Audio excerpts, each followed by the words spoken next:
Picture this. You wake up, look in the mirror, and instead of doubt, you hear strength. Instead of fear, you hear focus. Imagine starting your day with words that don't tear you down, but build you up. Words that remind you of who you are, what you're capable of, and where you're going. But here's the truth. Most people speak to themselves in ways they would never speak to someone they love. They repeat their failures. They magnify their flaws. They carry shame like it's a permanent identity. What if, for just 3 days, you spoke to yourself like someone you're rooting for? What if your inner voice wasn't your enemy, but your coach, your guide, your ally? The way you talk to yourself is the foundation of everything. It shapes your confidence, your discipline, your ability to keep going when things get hard. If your mind is a battlefield, your words are the weapons. And right now, they're either wounding you or making you unstoppable. In this video, you're going to discover how to change the conversation in your head. You'll learn Stoic techniques to speak with clarity, power, and purpose. These aren't cheesy affirmations. They're ancient tools tested by emperors, sharpened by hardship, and designed to make you emotionally unbreakable. So get ready, because once you speak like this for 3 days, your life will never sound the same again. Before we begin, do one thing for yourself. Type this in the comments. For the next 3 days, I will speak to myself with strength. I am Stoic. It's not just a comment, it's a new agreement with your mind. Say it, own it, and let's begin. Number 1. This thought is not me, it's just visiting. There's a moment, quiet but powerful, where a thought enters your mind. Maybe it's self-doubt, maybe it's fear, maybe it's that old voice again telling you you're not good enough, not ready, not capable. Most people, without realizing it, grab that thought and wear it like a name tag. This is me, they think. This fear is mine. This sadness is who I am. This anxiety belongs here. But that's not the Stoic way, and it doesn't have to be your way either. You are not every thought that passes through your head. You are the one who observes the thoughts. That's where your power begins. When you say, "This thought is not me, it's just visiting," something strange and beautiful happens. You stop being controlled by the thought. You stop reacting to it. You stop believing it's permanent. You start watching it calmly, as if it's a cloud passing through the sky of your mind. Marcus Aurelius said it best. You have power over your mind, not outside events. Realize this, and you will find strength. That includes the power to decide what thoughts are allowed to stay and which ones don't deserve your attention. This phrase, "it's just visiting," is not just a cute saying. It's a shield. It protects you from the trap of identification. It helps you build space between who you are and what your mind says. Try this. The next time a negative thought enters your head, pause. Say the line out loud if you can. This thought is not me, it's just visiting. And then look at it. Ask, what is this thought trying to say? Where did it come from? Do I have to believe it? You'll feel the grip of that thought start to loosen, because the moment you observe it, instead of becoming it, you reclaim your power. This practice isn't magic, but after 3 days of doing it, something inside shifts. You become more emotionally stable. You stop spiraling so quickly. You recognize old patterns before they take hold. Thoughts that once created storms now pass by like wind through trees, noticed but not feared. Let's say you wake up and your first thought is, "Today is going to be hard." Pause. You could absorb that thought and let it shape your whole day. Or you could step back. Say it again. That thought is not me, it's just visiting. Maybe it came from yesterday's stress, maybe from someone else's bad mood, maybe it's just noise. But it's not your identity, it's not your truth. So you let it knock on the door, and then you let it go. The Stoics didn't avoid pain. They didn't pretend bad things didn't exist, but they refused to let every passing feeling control them. They trained their minds to separate what they felt from what they were. Epictetus taught, "It's not things that upset us, but our judgments about them." And judgments come from thoughts. Change how you judge a thought, and you change how it affects your life. Even emotions like anger or jealousy lose their hold when you treat them as visitors. Instead of saying, "I'm angry," say, "Anger is visiting me." See the difference? One makes you the emotion, the other makes you the observer, and the observer always has the power to choose their next move. And yes, some thoughts will keep returning. They're stubborn. They've been living rent-free in your mind for years, but if you keep answering them the same way, "You're not me, and you don't get to stay," eventually they stop trying to move in. They might still knock, but they won't take control. That's the transformation Stoicism offers. So for the next 3 days, talk to your thoughts like this, not with fear, not with shame, but with calm authority. The same way a wise teacher responds to a rowdy student, not by fighting them, but by showing them they don't control the room. That's you now.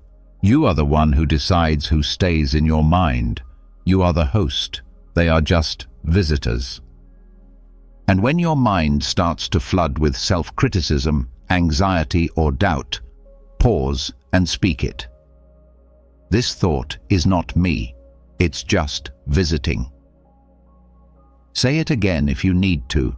Whisper it, write it, repeat it until your mind understands that not everything inside it belongs to you. Because the truth is, you were never the storm. You were the sky. The storm was only passing through. Number 2, am I choosing this or am I repeating this? There's a quiet moment right before every action, a sliver of time that most people ignore. It's the moment between impulse and movement, between thought and behavior. And inside that space is one of the most powerful questions you can ever ask yourself. Am I choosing this, or am I just repeating this? Every day, people wake up and move through life like a script is already written. They scroll their phones first thing in the morning, not because they want to, but because they always do. They rush through breakfast, check their emails, fall into the same habits, conversations, complaints, never realizing that none of it is actually being chosen. It's just being repeated over and over, without thinking, without questioning, without living. But a Stoic doesn't move blindly. A Stoic stops and looks. They pause before acting and ask themselves, is this truly my decision, or is it just my default? Because what you repeat unconsciously becomes your life. Your days form your habits. Your habits form your identity. And the difference between the person who changes and the person who stays stuck is one thing: awareness. So tomorrow morning, before you do anything, before you check your notifications, reach for caffeine, dive into your tasks, whisper to yourself, what I'm about to do, is it chosen or is it conditioned? That one question holds the power to wake you up, not just physically, but mentally, spiritually. Let's say you're about to argue with someone. Ask yourself, am I choosing to respond this way, or is this just how I've always reacted? You'll feel the gap widen between the moment and your next move, and in that gap is freedom. You can choose silence instead of shouting, curiosity instead of judgment, stillness instead of chaos. Or maybe you're about to skip the gym again. You've done it a dozen times, but this time, pause. Am I choosing to rest, or am I repeating avoidance? The question pulls you out of the automatic and back into awareness. And with awareness, you get your power back. The Stoics were masters of this. Epictetus taught that every external thing, money, status, comfort, is meaningless if you've lost the ability to choose your own thoughts and actions. He said, "Freedom is the only worthy goal in life." But freedom doesn't start outside. It starts with the discipline to interrupt your patterns. Try this for 3 days. Every time you catch yourself doing something, say it quietly. Am I choosing this, or am I repeating this? You'll start to see how much of your day is pre-programmed, not by fate, but by habit. And more importantly, you'll begin to rewrite it. Because the moment you ask that question, you return to the present. You stop letting your past dictate your future. That's how a Stoic breaks the loop, not by doing something drastic, but by becoming conscious again, by talking to themselves before the world starts talking to them, by treating every act, no matter how small, as something that matters. Even small choices begin to transform. Eating with intention, speaking with clarity, sitting with purpose. All because you dared to ask yourself a question most never think to ask. So ask it, again and again, in the quiet of the morning, in the middle of a decision, in the heat of emotion. Ask it until it becomes a voice that cuts through the noise. Is this my choice or my routine? Is this power or programming? Because repetition without awareness is not discipline, it's drift. And a Stoic doesn't drift, they direct. Every step, every action, every word, they walk awake, they act with reason, and they live by choice. So for the next 3 days, before you make a move, pause, breathe, and speak. Am I choosing this, or am I repeating this? And in that pause, you'll find something most people never will: control. Number 3, let's respond, not rehearse. There's a moment when your mind starts spinning, not with solutions, but with imaginary conversations, arguments that haven't happened, comebacks you'll never say, scenarios that may never arrive, and yet there you are, pacing inside your own skull, preparing for battles that don't even exist. Sound familiar? Most people live half their lives in rehearsal mode. They rehearse what they'll say if they're insulted. They rehearse what they'll do if they fail. They rehearse how they'll defend themselves, justify themselves, prove themselves, and none of it is happening. Not yet, maybe not ever, but their nervous system doesn't know the difference. It tightens, it prepares, it burns energy, and all of it completely wasted. A Stoic sees this trap and steps out of it, because the Stoic doesn't live in rehearsals, they live in responses. They understand this simple truth. Real life doesn't happen in your imagination. It happens here, in this moment. So they train their mind to say, let's respond, not rehearse. It's a small sentence, but it holds massive freedom. Next time your mind starts scripting a conversation that hasn't happened, catch it. Don't judge it, just observe it. And gently remind yourself, this isn't real. I'll respond when it is.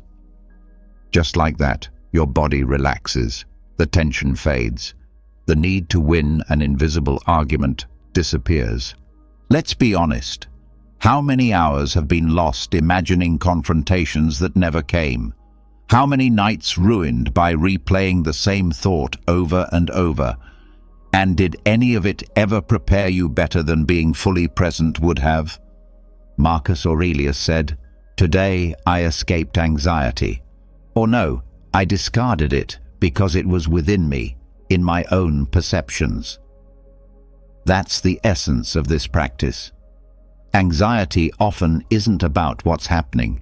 It's about what hasn't happened. It's about the fight your mind creates and then tries to win before the real world even shows up. So when you hear that voice in your head, gearing up for another mental dress rehearsal, pause. Say it softly, but firmly. Let's respond, not rehearse. Remind yourself that life doesn't need a performance. It needs presence.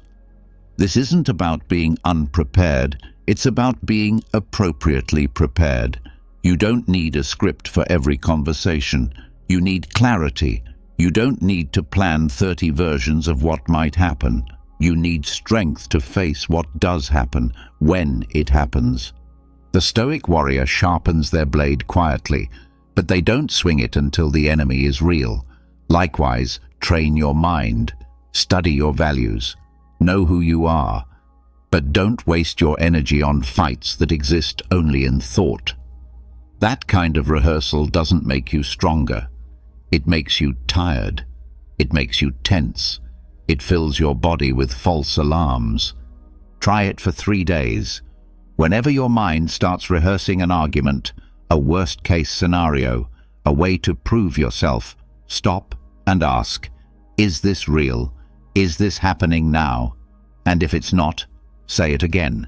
Let's respond, not rehearse. Over and over, until your brain learns that safety doesn't come from control. It comes from presence. You'll notice the difference. Your breath will feel fuller. Your shoulders will drop. Your sleep will improve. Because a mind that isn't rehearsing is a mind that's finally resting. And when the moment does come, when that challenge actually arrives, you'll be ready. Not because you practiced every line, but because you practiced calm. Because you've learned the power of responding, not reacting. Of listening, not performing. Of being here, fully, without the noise of what might be. So say it again, especially when your thoughts try to pull you into the future. Let's respond, not rehearse. Because life is not a play. It's not a courtroom. It's not a movie script you have to edit to perfection.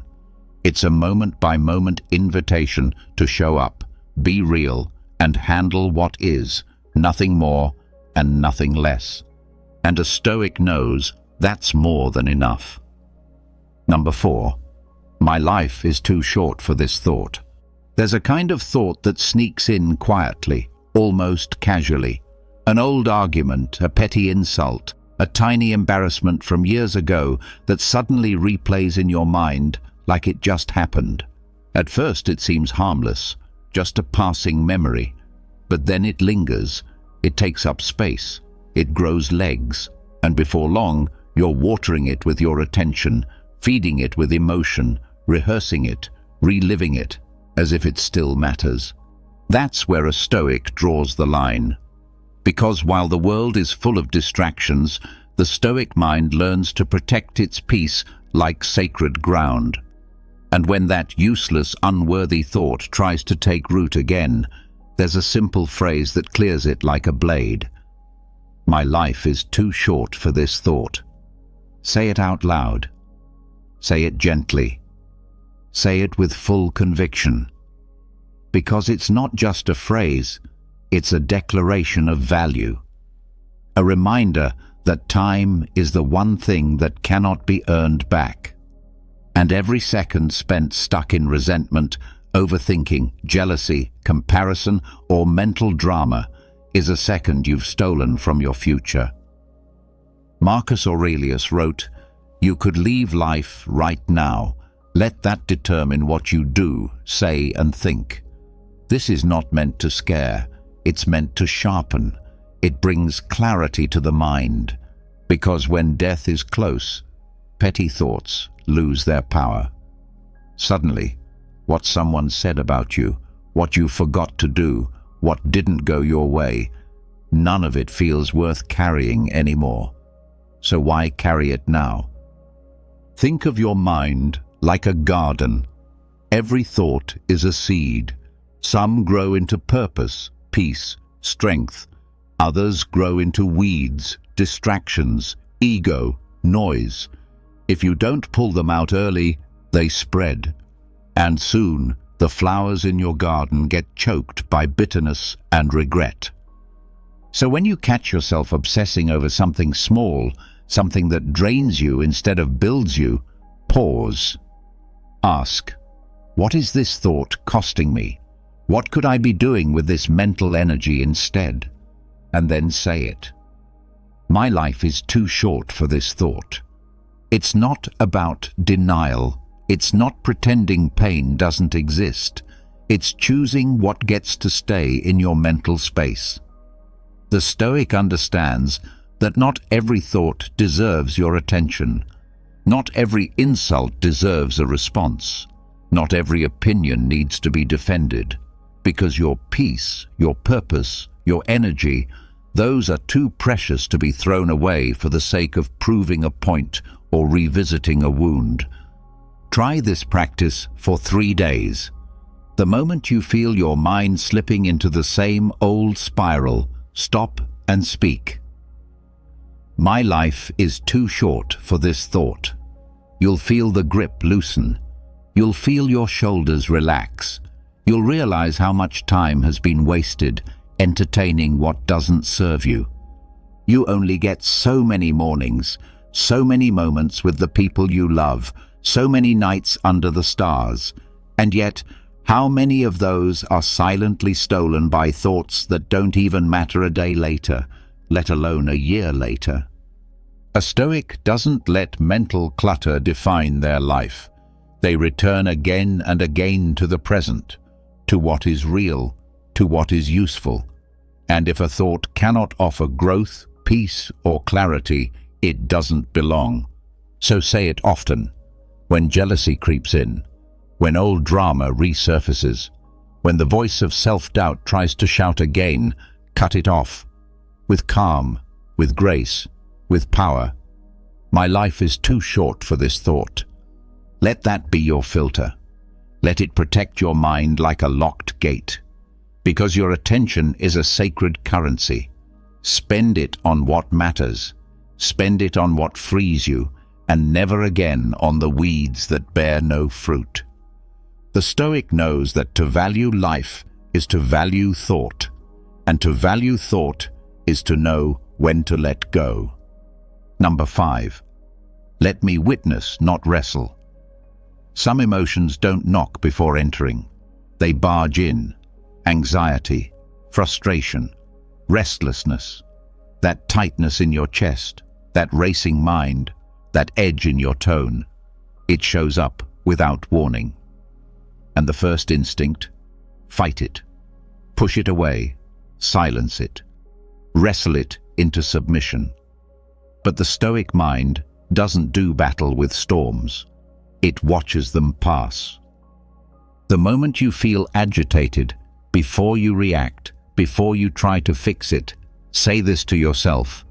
Let me witness this emotion, not wrestle with it. Let those words become your posture. Because here's the truth most never hear. The harder you fight an emotion, the stronger it becomes. Resistance is fuel. When you demand that your mind feel calm, you create more chaos. But when you allow the storm to be seen, just seen, it begins to lose its power. Marcus Aurelius, writing in his Meditations, never said, fight your anger. He said, observe it, understand it, don't be its slave. And that's the difference between wrestling and witnessing. One traps you, the other frees you. Next time irritation flares, pause. Don't speak, don't act, just notice. Watch the emotion like a cloud floating through your awareness. You're not the cloud, you're the sky it passes through. Sit with it, study it, ask, where did this come from? What is it trying to show me? But don't grab it, don't analyze it to death. Let it pass, like weather. This practice isn't weakness, it's strength without tension. It's presence without panic. It's what the Stoics called ruling your inner world, not with fists, but with eyes wide open.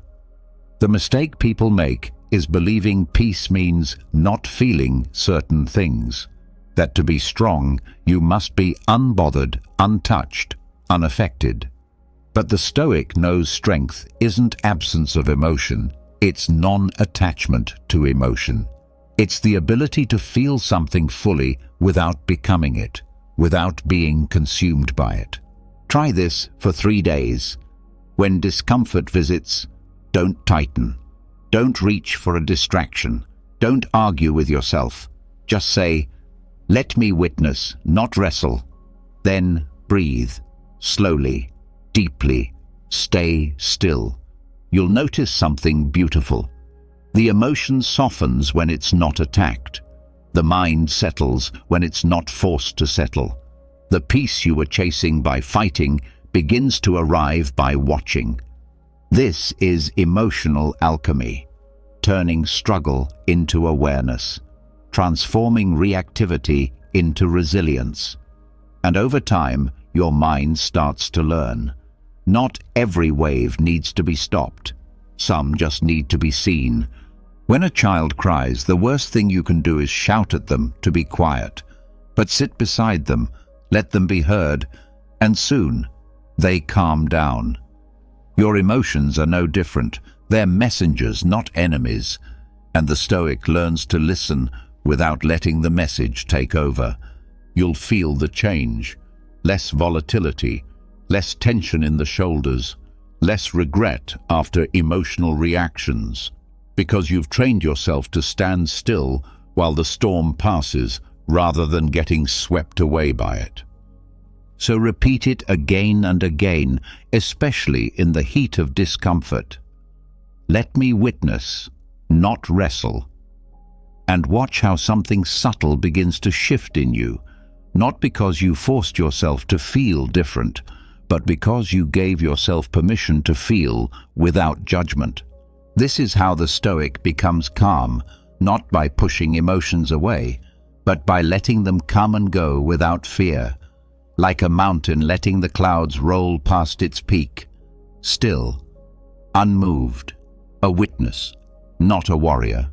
That's the power you carry, not in controlling what shows up, but in choosing how you greet it.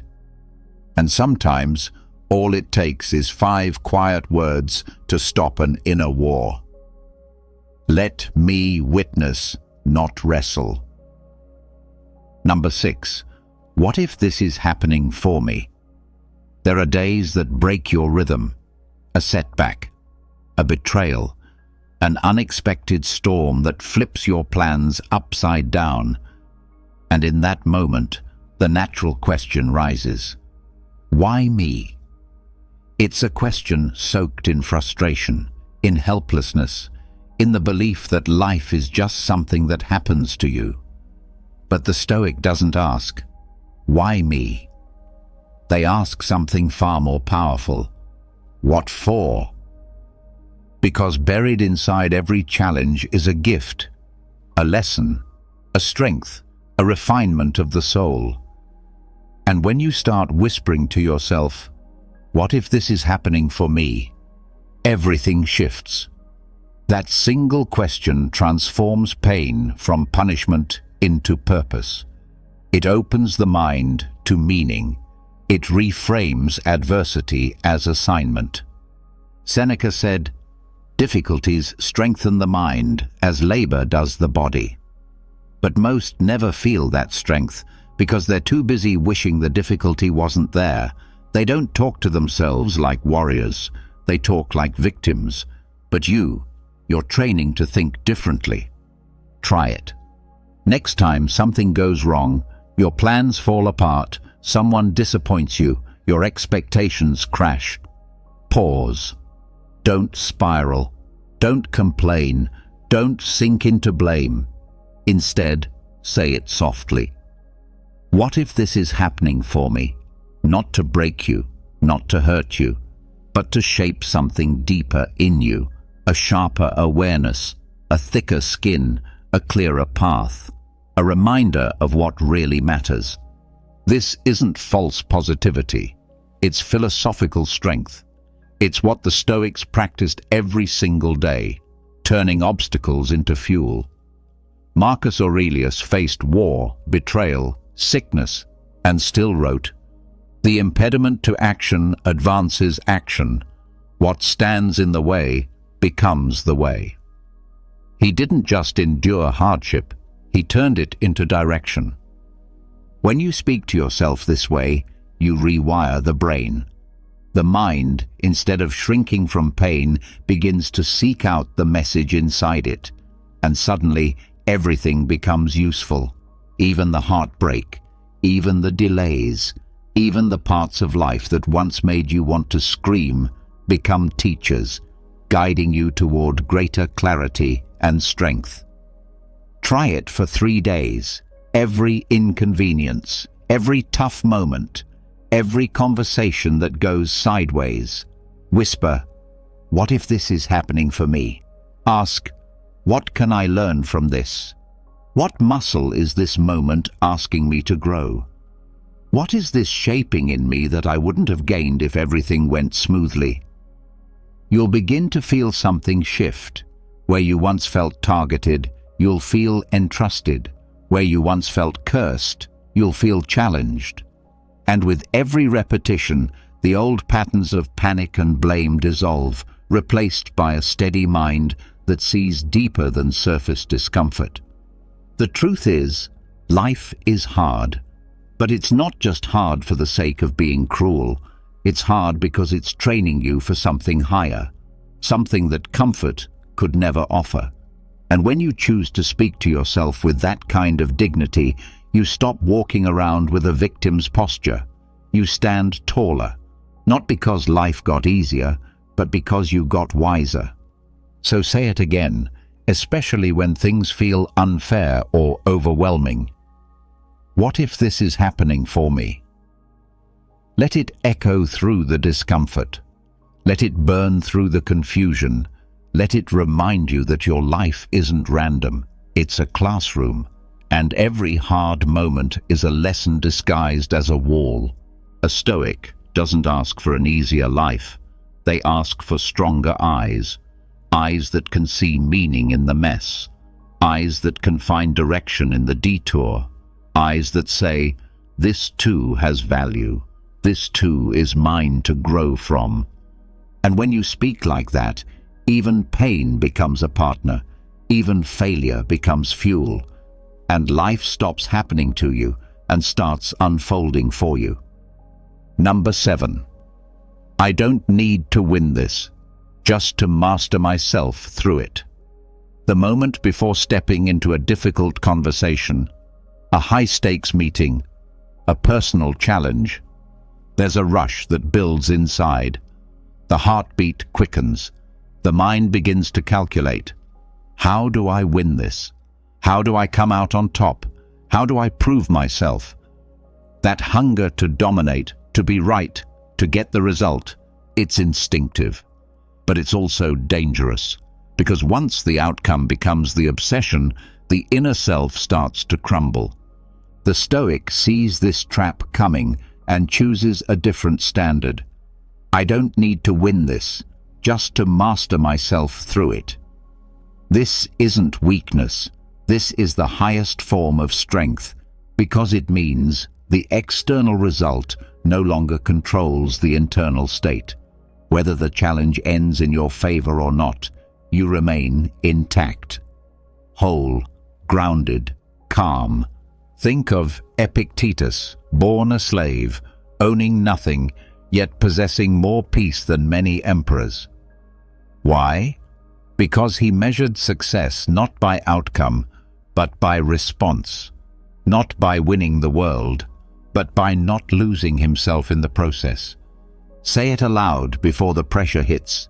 I don't need to win, only to master myself through it. Let that become your armor. It protects you from desperation, from overreacting, from clinging to control. Because when the outcome owns your peace, you've already lost, even if you win. Let's say you're walking into a confrontation. Maybe someone's wronged you. Maybe you need to speak hard truth. The ego wants revenge. It wants the last word, the loudest voice, the final blow. But the Stoic wants discipline. They ask, can I stay composed while chaos knocks? Can I stay clear when provoked? Can I exit this moment with my values intact, no matter what they do? That's the real win. Because most people lose themselves trying to win the world. They shout, manipulate, threaten, scramble, overexert, then walk away exhausted, even if they got what they wanted. But what did it cost? Their peace? Their respect? Their clarity? This phrase, I don't need to win this, cancels the noise. It lets you move without tension. It makes room for strategy, not panic. It reminds you that self-mastery is the only outcome you ever fully control. And it's the only one that always delivers value, no matter what happens around you. Try it for 3 days. Whenever stakes feel high, before the exam, the interview, the argument, the goal, pause, breathe, whisper, I don't need to win, just to master myself through this. Say it until your heartbeat slows. Say it until your shoulders drop, until your focus shifts from them to you. You'll feel something powerful rise inside you, a kind of quiet strength. You're no longer playing by the world's scoreboard. You've created your own, and on it, integrity beats applause. Poise beats panic. Wisdom beats winning. Marcus Aurelius ruled an empire, fought wars, endured betrayal, and yet he wrote to himself daily, reminding his mind that the true battle was within. He never asked for a perfect outcome. He asked to remain upright, calm, and just, no matter the outcome. And you can do the same. Let the world play its games. Let others chase trophies. You chase mastery. Of your tongue, of your tone, of your breath, of your values. Because when you do, the world no longer decides if you're victorious. You do. So say it again, especially when ego tries to take over. I don't need to win this. I just need to master myself through it. Let that be your compass, your anchor, your quiet revolution. Because in a world obsessed with conquering others, the Stoic chooses the rarest kind of conquest, conquering the self. Number 8. Let me be the calm, not the commentary. There's a subtle habit the mind picks up when things don't go as planned. A delay, a rude person, a broken expectation. And without realizing it, the inner narrator kicks in. This is ridiculous. I can't believe this. Why do people act like this? Suddenly, you're not just experiencing the moment. You're commentating on it, judging it, reacting to it with a storm of words, both out loud and in your head. But here's the problem. Commentary doesn't create clarity. It creates chaos. It pours fuel on the fire. It turns small annoyances into loud stories. It traps you inside your reaction. That's why the Stoic trains a different response. When the trigger hits, they say, let me be the calm, not the commentary. It's a shift in identity. You're not the voice that adds noise. You're the presence that brings stillness. You're not here to amplify frustration. You're here to absorb it without becoming it. You become the calm in the storm, not the storm's echo. Think of a crowded room where everyone's talking, arguing, reacting. Now imagine someone walks in and says nothing, but their presence is still, grounded, unshaken. That person becomes the most powerful voice in the room. Not because they talk more, but because they radiate what others have lost. Control. That's what you become when you repeat this phrase. The moment you feel triggered by someone cutting you off, by a message that rubs you wrong, by a comment meant to provoke, don't narrate it. Don't start feeding the fire with phrases like unbelievable or they always do this. Instead, catch yourself. Pause. Say it gently. Let me be the calm, not the commentary. You'll feel the temperature drop inside you. The emotion won't disappear, but it won't rule you either. You're no longer giving it a microphone. You're giving it space to breathe and then to pass. Marcus Aurelius wrote, "If you are distressed by anything external, the pain is not due to the thing itself, but to your estimate of it. And this you have the power to revoke at any moment." What is commentary but a mental estimate of what's happening, twisted through the lens of ego and emotion? So stop estimating. Stop explaining. Stop building narratives around every irritation. Just be still. Be calm. Be the one who holds their posture when others crumble. That's Stoic power. Try this for 3 days. Every time you feel the urge to complain, overthink, or rant, even if just in your head, say, "Let me be the calm, not the commentary." Watch what happens. You'll start to reclaim mental space.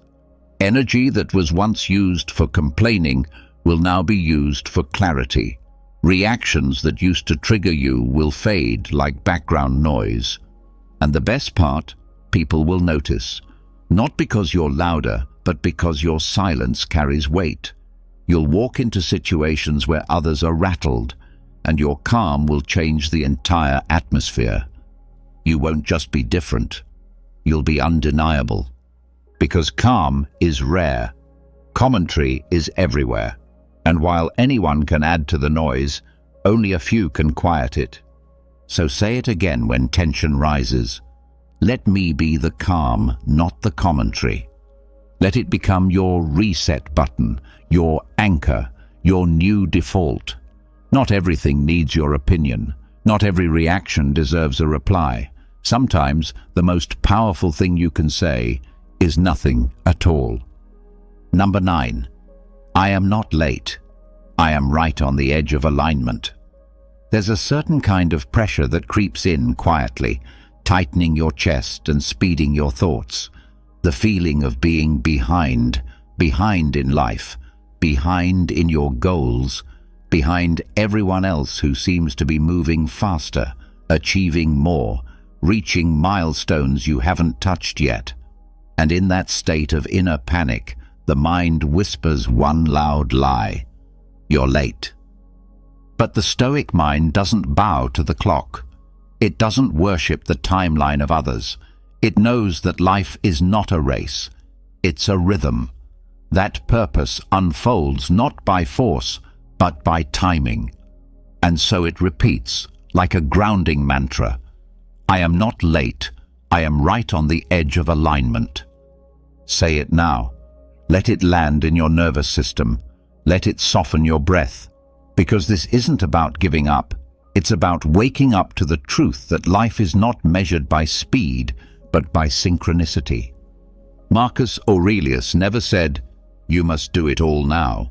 He wrote instead, "No great thing is created suddenly." The Stoic understands that the fruit ripens when it's ready, that the arrow flies straight only when the bow is pulled with patience, that the right moment has a shape, and forcing yourself into it before you're ready only leads to frustration and misalignment. So when impatience strikes, when the job hasn't come, the relationship hasn't bloomed, the breakthrough hasn't shown up, pause. Don't spiral. Don't label yourself as behind. Instead, say it again. I am not late. I am right on the edge of alignment. And suddenly, the tension eases. Because now the waiting isn't dead time, it's preparation, it's refinement, it's everything inside you lining up to meet the moment fully, not prematurely. Try this for 3 days. Every time you feel that restless urge to rush, to force something, to push your timeline, to compare your pace, whisper, "This isn't delay, this is alignment preparing me." You'll begin to feel it, that subtle shift from pressure to peace, from doubt to trust, from "why not yet" to "maybe not yet" means not just yet. The Stoic doesn't wait passively. They prepare actively. They sharpen the mind, strengthen the heart, deepen their values, so that when the right moment comes, they don't just arrive, they fit. This mindset rewires everything. Suddenly, a closed door isn't rejection, it's redirection. A slower path isn't punishment, it's precision. You stop rushing toward life and start aligning with it. Because timing isn't always yours to control, but readiness is. And when you remind yourself, "I'm not behind, I'm becoming ready," even your slowest seasons begin to feel sacred. You'll notice the difference. Less anxiety, less comparison, more grace, more flow. Because what once felt like delay now feels like choreography. And you trust that your part will enter exactly when it's meant to, not one moment before. So when you feel like life is passing you by, don't feed that lie. Don't shrink. Don't hustle from a place of fear. Instead, stand tall. Look time in the face and speak it calmly and confidently. I am not late. I am right on the edge of alignment. Let that be your compass. Let it slow you down without stopping you. Let it remind you that some of the most powerful things in life, growth, healing, purpose, do not arrive on schedule. They arrive on alignment. And when they do, you won't be scrambling. You'll be ready. Not because you rushed, but because you trusted. Number 10. Let's not escalate. Let's elevate. There's a flicker in the air when conflict starts to rise. A tone shifts. A sentence stings. A misunderstanding crackles into tension. And just like that, the ego gets invited to the party. It wants to fight. It wants to be right. It wants to dominate, to correct, to defend. The moment is small, but the reaction, it can make it big, bigger than it ever needed to be. That's the danger of escalation. It takes seconds to start and days to undo. But a Stoic sees the invitation and declines it, not out of weakness, not out of fear, but out of wisdom. And in that pause they whisper to themselves, "Let's not escalate, let's elevate." It's more than a phrase. It's a redirection of energy, from reaction to reflection, from ego to awareness, from conflict to clarity. Because when you elevate, you rise above the instinct to match chaos with chaos. You don't shrink or run. You respond not to win, but to transform. Think of how much damage is done when people escalate. One word turns into a shouting match. A misunderstanding becomes a cold war. A glance becomes a grudge. All because no one stopped to speak to themselves first. But you're learning to pause, to breathe, to reframe the moment before it catches fire. Try this the next time someone comes at you sideways, whether it's a partner, a coworker, a stranger online. Instead of sharpening your words, soften your mind. Say it. Let's not escalate. Let's elevate. It doesn't mean you let people walk over you. It means you don't let them pull you down to the level where logic disappears. Elevation is strength with direction. It's standing tall when others crouch low. Seneca said, "The greatest remedy for anger is delay." The Stoic doesn't get tricked into instant reactions. They turn arguments into classrooms.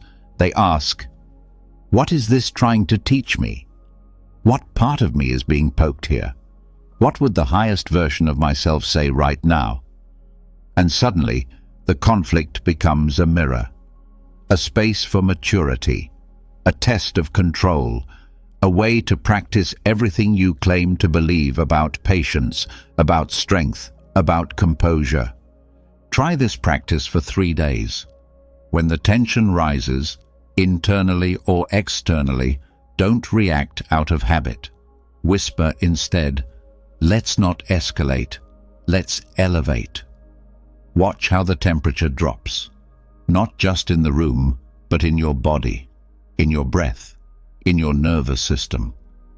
What used to feel like a threat now becomes an opportunity to grow, to listen, to diffuse, and the people around you will feel it.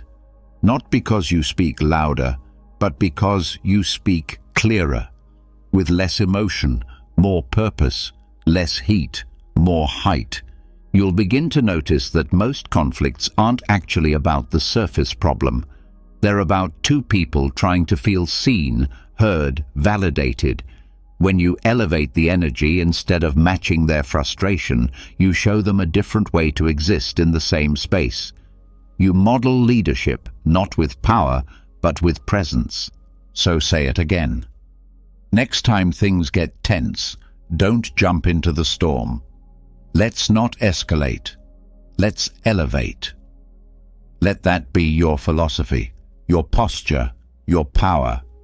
Because anyone can raise their voice, but a Stoic raises their standard.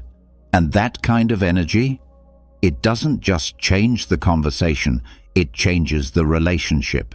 It turns pressure into perspective, and people can feel it. After 3 days of this practice, you won't just be more peaceful, you'll be unshakable. Not because conflict disappeared, but because you rose above it. Number 11. This moment is enough for me to practice greatness. It's easy to wait for the big opportunity, the stage, the spotlight, the life-changing moment that finally makes all the small ones feel worth it. Most people are trapped in that waiting room. They believe greatness begins when circumstances are perfect, when they get the dream job, the recognition, the breakthrough. But the Stoic doesn't wait for greatness. They practice it, right here, right now. Because to the Stoic, every moment, no matter how small or ordinary, is a training ground. Folding laundry, sitting in traffic, taking out the trash, being ignored, being misunderstood. Even these are sacred. Why? Because who you are when no one's watching is who you truly are. So when life feels boring, when rejection stings, when the work feels invisible, say this to yourself: this moment is enough for me to practice greatness, and mean it. Let the phrase flip the lens on reality. Suddenly, the dull becomes deliberate. The frustrating becomes fertile. Every situation becomes an invitation. Marcus Aurelius wrote entire reflections to himself while fighting wars, falling ill, and losing people he loved. He didn't wait for peace or comfort to cultivate virtue. He used the storm. Because the Stoic knows greatness isn't an event. It's a decision repeated 1,000 times in moments that no one claps for. So when you're scrubbing the floor, waiting in line, or holding back from saying something you'll regret, don't sigh, don't zone out, don't wish it away. Say it softly. This is enough to practice greatness. And then ask yourself, what would excellence look like right now? What does virtue sound like in this silence? Maybe it looks like patience. Maybe it sounds like restraint. Maybe it feels like showing up fully to something you could easily do half-hearted. The power of this mindset is simple but life-altering. It removes all excuses. You don't need ideal conditions. You don't need recognition. You need this moment and your choice within it. Try this for 3 days. Every time the mind says, "This doesn't matter," respond with, "That's exactly why it does."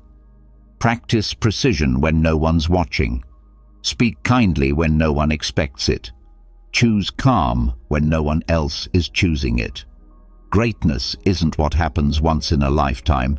It's what happens when you stop postponing character. This phrase kills the myth of later. Later, when you're more ready. Later, when you feel more motivated. Later, when the situation matters. But the Stoics sees through that illusion. They don't wait to be important to act with importance. They don't need permission from the world to show up like the world depends on it. Because the truth is, no one becomes great at once. Greatness is carved in repetition, in the unseen, in the quiet moments where most people are asleep, mentally, emotionally, spiritually. The Stoic stays awake, not because they're special, but because they've trained themselves to see value where others see routine. So repeat it when life feels slow, when things fall apart, when no one's looking. This moment is enough for me to practice greatness. Let that phrase turn chores into challenges, delays into discipline, disappointment into depth. You'll begin to feel it, not just in your actions, but in your posture.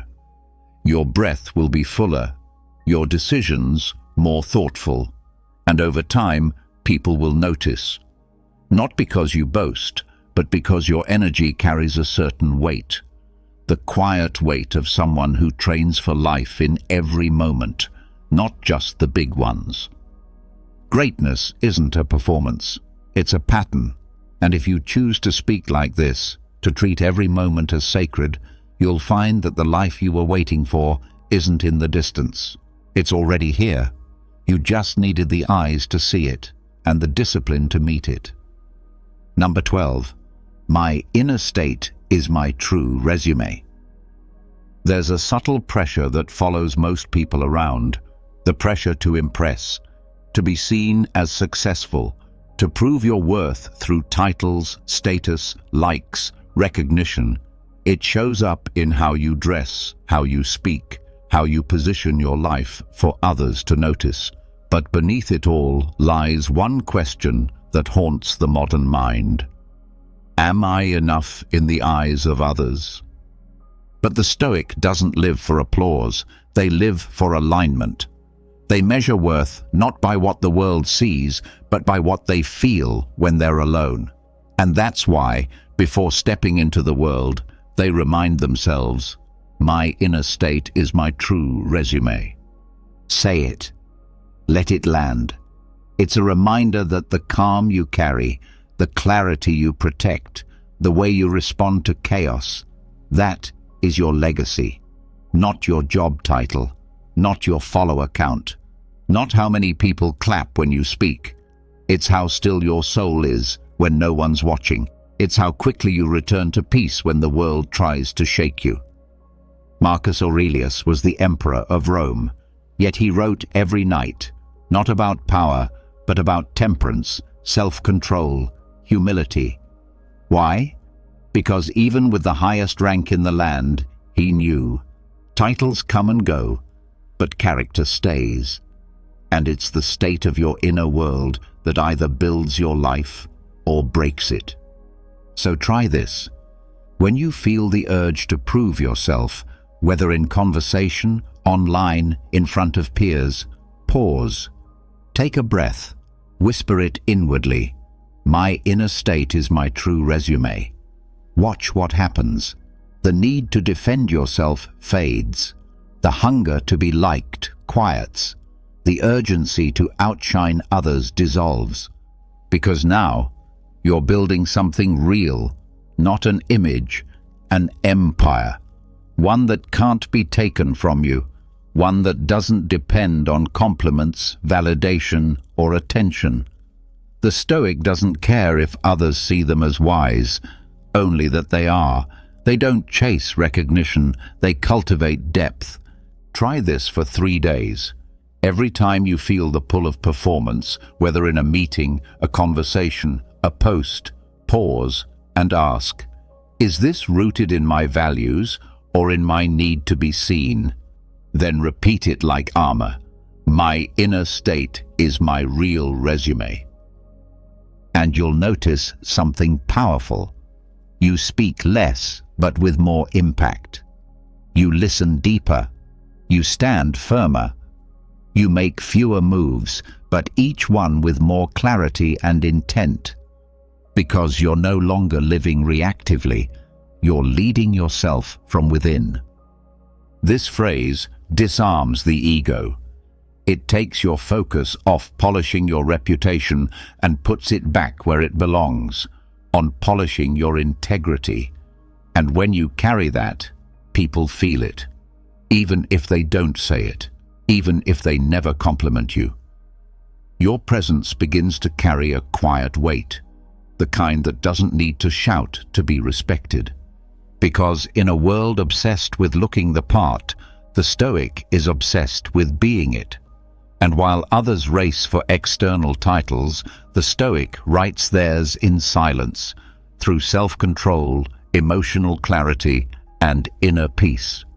So the next time you doubt your value, the next time comparison poisons your confidence, the next time someone misunderstands you, underestimates you, or ignores you, don't rush to explain.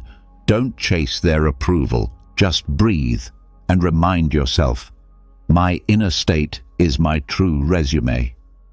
Let that be your compass. Let that be your confidence. Because while image fades, inner power endures. And in the Stoic life, that's the only job that matters, the job of mastering yourself. Number 13. Let me do the humble thing that strengthens me. There's always an easier way out, a softer road, a more flattering choice, one that strokes the ego, keeps you comfortable, or helps you avoid feeling small. And it's tempting, because doing the quiet, humble thing doesn't get applause. No one posts about restraint. No one celebrates washing dishes without complaint, apologizing first, or showing up early when no one else does. But the Stoic doesn't live for praise, they live for strength. And they know that strength often hides in the humblest choices. So before you make that decision, before you react, respond, or retreat, pause and ask yourself, what's the humble thing that will strengthen me? Let the question cut through the noise. It won't always feel good, but it will always make you better. This is how character is forged, not in grand moments, but in the small, invisible ones. The choice to listen instead of defend, to admit you were wrong without justification, to say no to something easy and yes to something hard, but necessary.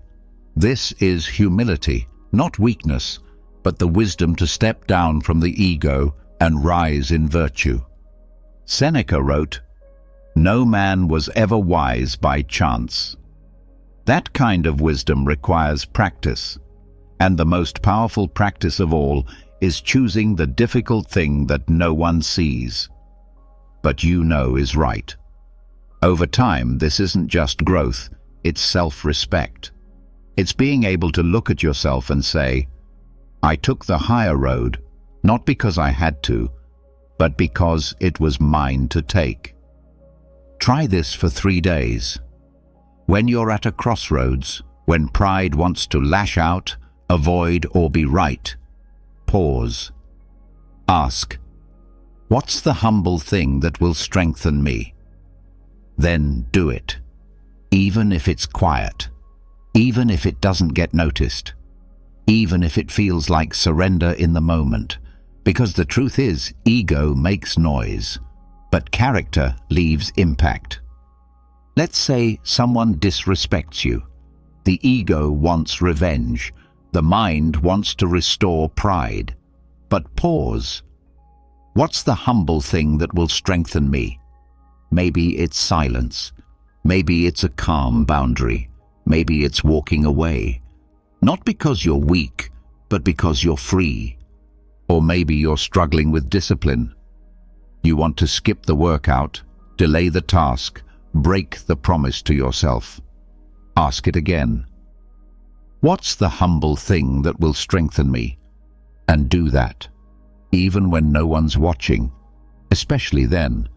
Because real courage doesn't need an audience. It doesn't need to be loud. The Stoic knows that growth is quiet. It's the daily decision to lean into discomfort, not as punishment, but as preparation. Humility isn't about thinking less of yourself. It's about thinking more of what you're becoming, and knowing that shortcutting that process only weakens you in the long run. You'll notice the shift. Your reactions become wiser, your choices more deliberate, and something inside you begins to change, not by force, but by depth. You no longer need to be seen as strong because you are strong, not loud strong, not show strong, stoic strong. So say it again, when ego rises or fear tempts you into comfort. Let me do the humble thing that strengthens me. Let that question guide your steps. Let it filter your decisions. Let it become your daily ritual. Because while others chase pride, the Stoic chases practice. And day by day, quiet choice by quiet choice, they become unshakable, not in image, but in essence. Number 14. I am the architect of my reaction. There's a moment, brief, electric, when someone says something sharp, when a situation tilts unexpectedly, when emotion begins to rise like a storm on the horizon. Most people get swept away. They slam doors. They fire off angry texts. They shut down or explode or flee. They blame the weather, their mood, the person, the stress, the bad day. But the Stoic remembers something different, something powerful. I am not the weather. I am the architect of my reaction. Say it slowly. Let it sink in. It's not denial of the emotion. It's sovereignty over what gets built from it. Because emotion is just the material. Anger, fear, hurt, frustration, these are the bricks. But you choose what kind of structure you build, a cage, a collapse, or a cathedral. The Stoic doesn't wait for perfect conditions. They don't hope for everyone to be kind or for their mood to be perfect. They begin building anyway, with patience, with care, one deliberate response at a time. It's not about being robotic. It's about becoming responsible. Responsible for the one thing you always control, your response. Try it the next time something hits you emotionally. Before you speak, before you act, before you post or storm out or explain, say it. I am the architect of my reaction, and then build something worthy. Maybe you build silence instead of shouting, a boundary instead of bitterness, reflection instead of reaction. Not because you're trying to be perfect, but because you're practicing presence. Marcus Aurelius, in the chaos of ruling Rome, reminded himself daily, you have power over your mind, not outside events. Realize this, and you will find strength. That's what this phrase gives you. Not escape from emotion, but power within it. The power to pause, to choose, to build. Try it for 3 days. Every time you feel emotionally hijacked, whisper the phrase like a blueprint. I am the architect of my reaction. Breathe, step back, look at the materials in front of you and ask, what do I want to build here? Who do I want to be in this moment? And then, brick by brick, build that. You'll feel the shift. No more being a slave to the storm. No more regretting what you said or did in the heat of the moment. You'll move through emotion instead of drowning in it. Not with repression, but with direction. That's self-mastery, not as a lofty idea, but as a lived practice. It's in how you hold your tone when provoked, how you manage your energy when plans fall apart, how you treat others when you're not in the mood. These are your blueprints. This is your cathedral. And like any great builder, you understand. It takes time. It takes patience. But every brick matters. And when you build like this, moment by moment, you start living in something solid, something sacred. A life made with intention. So next time the storm arrives, don't say, "I can't help it." Don't say, "It's just who I am." Say instead, "I am the architect of my reaction." Let that be your cornerstone, your identity. Because moods pass, people change, situations shift. But what you build, that stays. So, build something strong, build something real, and do it one response at a time. Number 15. Let me be the stillness I've always searched for.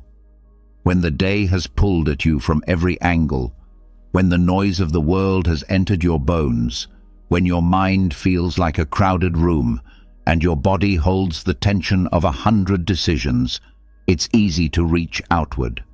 A screen, a drink, a distraction, something, anything, to quiet the restlessness inside. But the Stoic knows the truth. Real peace isn't found by escaping noise, it's found by becoming silence. And so, at the end of a stressful day, they close their eyes, take a slow breath, and say to themselves, "Let me be the stillness I've always searched for." Not chase it, not demand it from others, not hope the world quiets down, but become it. That shift right there is freedom, because most people live like peace is something that happens to them. If the traffic isn't bad, if no one argues, if everything goes right. But a Stoic doesn't live on conditions.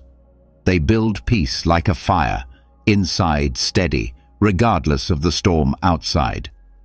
Marcus Aurelius wrote, "Nowhere can man find a quieter or more untroubled retreat than in his own soul."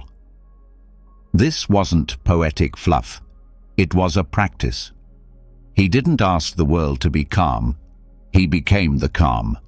In the middle of war, grief, chaos, he trained himself to be still, not because the world would reward him for it, but because his soul needed it to survive. And so do you. Try it tonight. When the urge to scroll, vent, or escape appears, don't react. Don't seek the outer fix. Instead, pause. Put a hand on your chest, feel the breath, and say it. Let me be the stillness I've always searched for. Let it echo. Let it guide your body back to rest. You'll begin to feel it, a quiet unfurling in your chest, a softening of the jaw, a return to something ancient inside you, something unshaken, unbothered, unhurried. That's not detachment. That's not numbness. That's home. Try this for 3 days. Speak this phrase at the close of your day or any time your nervous system feels hijacked. You'll notice the shift. Over time, peace stops feeling like something rare and starts becoming your baseline. Not because the world got easier, but because you stopped depending on it to feel okay. This phrase also teaches you something radical. You don't need to fix everything to be still. You don't need every problem solved to breathe fully. You don't need permission from life to relax into yourself. Stillness isn't the absence of activity. It's the presence of you, anchored, aware, calm without needing a reason. And the more you repeat this line, the more your body believes it. Your nervous system learns it can stay grounded even when the world spins. Your breath deepens, your thoughts slow. You realize, I don't need to run, I don't need to fix, I just need to be still, and from there, I'll know what to do. So, say it again, especially when the day feels too loud. Let me be the stillness I've always searched for. Say it not just as a wish, but as a commitment, because the silence you long for has always lived inside you. It was never out there. It's you. And when you live from that place, you don't just feel calm. You become the calm that others feel. And that's the Stoic way. Not waiting for peace to arrive, but walking into every room as it. You've just seen what happens when you stop being your own critic and start being your own guide. For 3 days, just 3, you don't need a new life. You need a new voice. One that doesn't bully, but builds. One that doesn't panic, but pauses. One that doesn't chase approval, but anchors you in self-respect. These Stoic phrases aren't affirmations, they're foundations for calm, for clarity, for real, lasting strength. So talk to yourself like someone worth listening to, because the world doesn't need another loud opinion. It needs more quiet power. And that power begins with how you speak to you. If even one of these lines rewired something inside you, leave a comment below and write, I speak to myself like someone I trust. Let it be your vow. Let it be your echo. Let it be your shift. Have you ever experienced a moment of such intense anger that you felt completely out of control? Perhaps when someone said something hurtful or acted in a way that deeply upset you. Have there been days when even a simple glance or a passing remark made it feel as though the entire world was against you? In today's rapidly moving and pressure-filled world, it's incredibly easy to become overwhelmed by negative emotions, from minor irritations to full-blown rage. But is there truly a way to remain steady in the midst of emotional chaos? Is it possible to live a life of calm and composure, untouched by the actions or words of others? Can we really protect our inner peace from external disturbances? Stoicism, an ancient yet deeply relevant school of philosophy, offers profound and enduring wisdom for this very challenge. Thinkers like Marcus Aurelius, Epictetus, and Seneca endured unimaginable hardships, yet they managed to preserve a state of inner calm by embracing the principles of Stoic thought. Today, we'll delve into 7 practical approaches designed not just to help you manage your emotions, but to truly master them, to gain unwavering control over your inner world. What I'm about to share goes far beyond theoretical musings. These are timeless lessons drawn from the depths of Stoic philosophy, carefully transformed into practical insights that you can apply immediately. So I encourage you to stay with me throughout this journey, because even embracing just one of these approaches can lead to a powerful and immediate shift in your life. Let's begin by talking about the idea of embracing willingness in life. One of the foundational principles of Stoicism that leads to deep inner tranquility is the practice of fully accepting whatever life brings our way. Now, this doesn't mean we have to enjoy every situation or agree with everything that happens. Instead, it calls us to meet each circumstance with openness and a lack of resistance.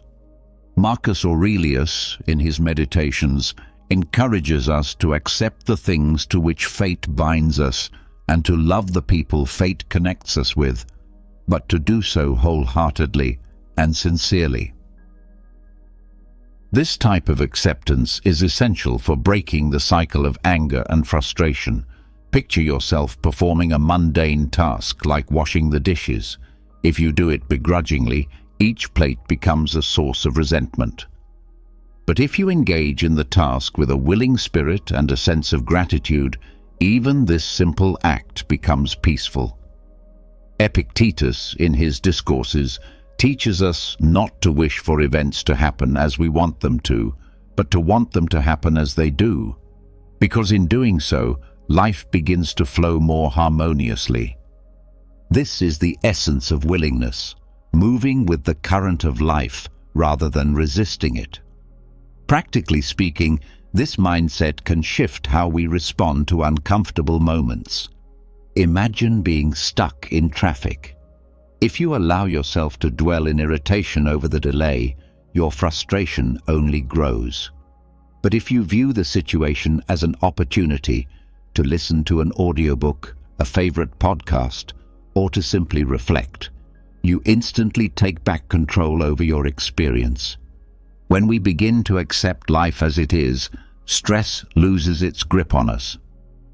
A critical part of developing willingness is clarifying our purpose. Instead of chasing fleeting desires or short-term goals, we can focus on a higher vision, a guiding purpose that informs all our actions. Ask yourself, what is the life I am striving to build? What vision am I aligning with? Unlike personal ambitions that might bring momentary satisfaction, a true vision encompasses the entirety of your being. When you live with a grand, meaningful purpose, each action becomes voluntary. You understand that even the hard or unpleasant moments are contributing to something greater. You're no longer just reacting, you're choosing. Think about the difference between doing something out of obligation versus doing something from the heart. If you're meeting a deadline at work under pressure, the task can feel heavy. But when you volunteer to help someone or support a cause you believe in, even the most difficult tasks feel fulfilling. The action may be the same, but the intention transforms your experience. I choose to do this becomes your sanctuary. I have to do this becomes your torment. Try applying this perspective to your daily life. When someone says something offensive, you face a fork in the road. You can let that comment dictate your emotions and lash out in anger, or you can see it as a moment to practice acceptance and inner strength. Remind yourself, this person is acting according to their own character, but I choose not to let it disturb my own. Accepting life's circumstances as they unfold does not mean giving up on self-improvement or letting go of the drive to better your circumstances. Rather, it means recognizing that while some things are beyond your control, your response is always within your power. This understanding is incredibly freeing. It reduces stress and empowers you to focus your energy where it matters most. For instance, if you're criticized at work, you can take it as a personal attack, or you can see it as an opportunity for growth. Your peace of mind isn't determined by what happens to you, but by how you interpret and respond to it. Embracing willingness is a process. It doesn't happen overnight. Start small. Accept when you make a mistake. Welcome life's little challenges as opportunities to strengthen your character. Learn to greet inconveniences with calm and patience. As you gradually develop this mindset, you'll find that anger has less power over you. External circumstances won't shake you as easily. Instead, you'll discover a growing, quiet power within yourself, the kind of power that allows you to live life by your own design. Now let's talk about the second principle, the importance of stopping the habit of judging others. Have you ever paused to reflect on why it's so easy to feel annoyed, frustrated, or angry with the people around you? It often comes down to a simple truth. We are constantly judging others. Think about how many times a day you tell yourself that someone is rude, selfish, slow, or untrustworthy. These judgments don't just affect how we view others, they create emotional turmoil within us. From a Stoic perspective, letting go of judgment is one of the most effective ways to free ourselves from unnecessary emotional suffering. Humans naturally interpret the world through their own subjective lens. When someone acts in a way that doesn't align with our expectations, our instinct is to label them, to assign blame, fault, or flaw. Let's say someone is driving slowly in front of you. The first thought might be that they're being thoughtless or stupid. But what if they're a new driver? Or what if they're driving carefully because they have children in the car? The reality is that external events do not dictate our emotions. It's our interpretation that does. Judging others adds an unnecessary emotional burden. These judgments aren't just passing thoughts. They are seeds that grow into frustration, anger, and resentment. Take, for example, a coworker who often arrives late. If your judgment is that they're lazy or inconsiderate, your irritation will build with each passing day. But if you take a moment to consider that they might be caring for someone who's unwell or facing struggles you don't know about, your attitude softens. This shift in perspective doesn't mean you're excusing poor behavior. It means you're choosing not to let it rob you of your peace. You begin to see that judging others does more harm to you than to the person being judged. By releasing the need to label others, you unburden your mind and heart. When we stop judging, we open the door to greater compassion, not just for others, but for ourselves as well. Stoicism teaches us that we can't control other people's actions, but we can always choose how we respond. When we judge less and understand more, we create space for patience, empathy, and emotional resilience. This doesn't mean abandoning discernment or allowing others to walk over you. It means stepping back from the reflex to immediately categorize someone as good or bad based on a single action. People are complex, just like you. Everyone has struggles, insecurities, and reasons behind their behavior. Ultimately, letting go of judgment is about choosing peace over irritation. It's about freeing yourself from the emotional chains that come with trying to control or define others. When you stop judging, you stop absorbing unnecessary negativity. And in that space of neutrality, you find clarity, calm, and strength. Stay with me as we continue exploring more powerful Stoic practices that can transform not only your emotional world, but your entire life. These teachings aren't just about philosophy. They're about creating a life of stability, depth, and enduring inner peace. Stoicism doesn't instruct us to ignore our problems. It teaches us to see them with greater clarity and understanding. Marcus Aurelius wisely observed that we always possess the option of withholding our opinion. There is never a true necessity to become agitated or to disturb your inner peace over matters beyond your control. No one is entirely virtuous or completely flawed. People are a blend of actions, influenced heavily by their life experiences, surroundings, and level of awareness. Think back to a time when you didn't show up as your best self. Maybe you were exhausted, overwhelmed, or just having a particularly rough day.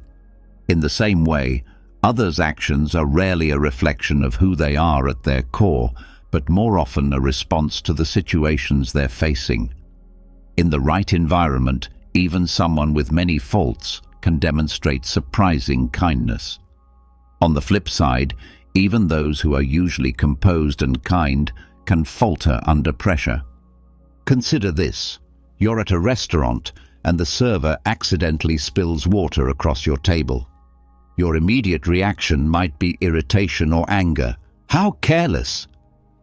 But if you take a moment to pause and reflect, considering the possibility that they might be having an exceptionally difficult day, your emotional response changes. You feel lighter. This is the quiet but profound power of releasing judgment. Not only does it lift the burden of discomfort from your shoulders, but it also deepens your empathy toward others. To be clear, letting go of judgment doesn't equate to justifying wrongdoing. It means choosing not to let the actions of others take control of your inner world. You can still recognize poor behavior and distinguish right from wrong without allowing negativity to poison your mind. As Marcus Aurelius also noted, the best form of revenge is to remain unlike the one who committed the harm. The most dignified and powerful response to being wronged isn't retaliation, it's maintaining your grace and self-control. So how do we put this principle of non-judgment into action? The first and most essential step is awareness. When you notice yourself beginning to form a judgment about someone, ask yourself honestly, is this thought necessary? Is it helping me in any meaningful way? Then try to shift your point of view. Put yourself in the other person's situation. What might they be going through that you don't see or understand? Remember too that the richness of life comes from diversity. The fact that someone behaves, thinks or reacts differently than you doesn't automatically make them wrong. It simply makes them different. And not every difference needs to be analyzed or emotionally charged. Often, it's not worth your energy or your peace. Letting go of judgment is ultimately about freeing yourself from carrying unnecessary emotional burdens. It's about learning to release the weight of irritation and resentment. The next time someone gets under your skin, pause, breathe deeply, and ask yourself honestly, is this emotional reaction really worth it? You'll begin to notice that by choosing empathy and perspective over assumption and judgment, you not only become more compassionate toward others, but also extend greater kindness to yourself.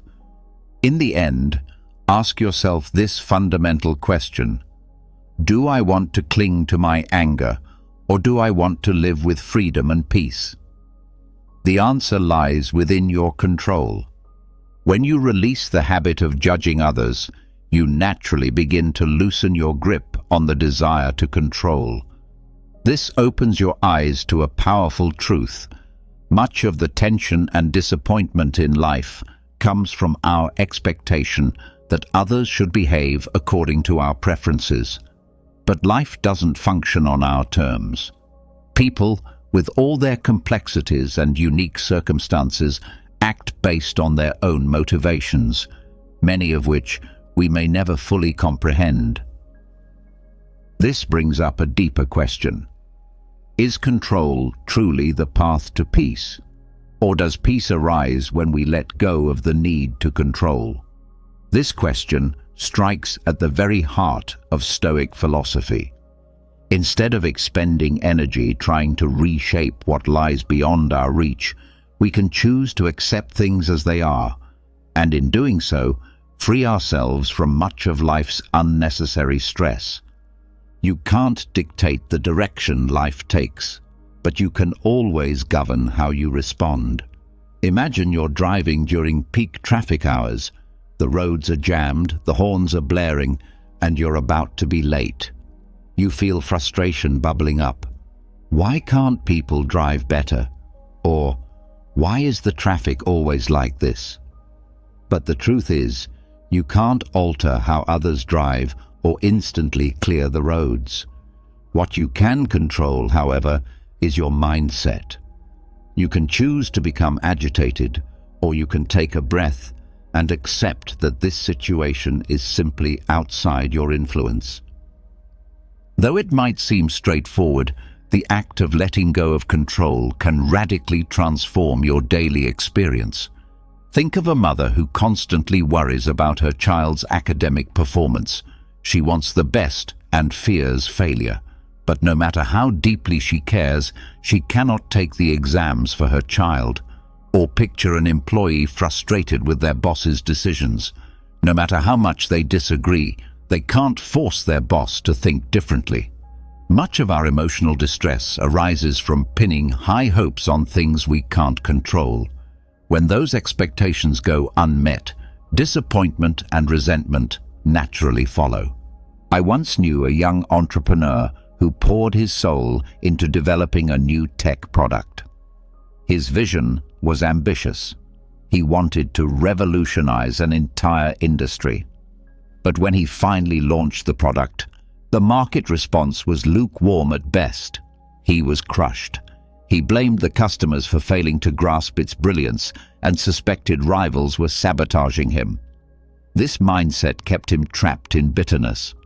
During a conversation, I encouraged him to shift focus.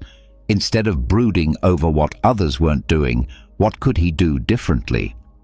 Slowly, he began to refine his approach, adjusted the product, and embraced the slow, often humbling journey of growth. By focusing only on what was within his control, he found new clarity, regained his creative spark, and eventually surpassed his earlier goals.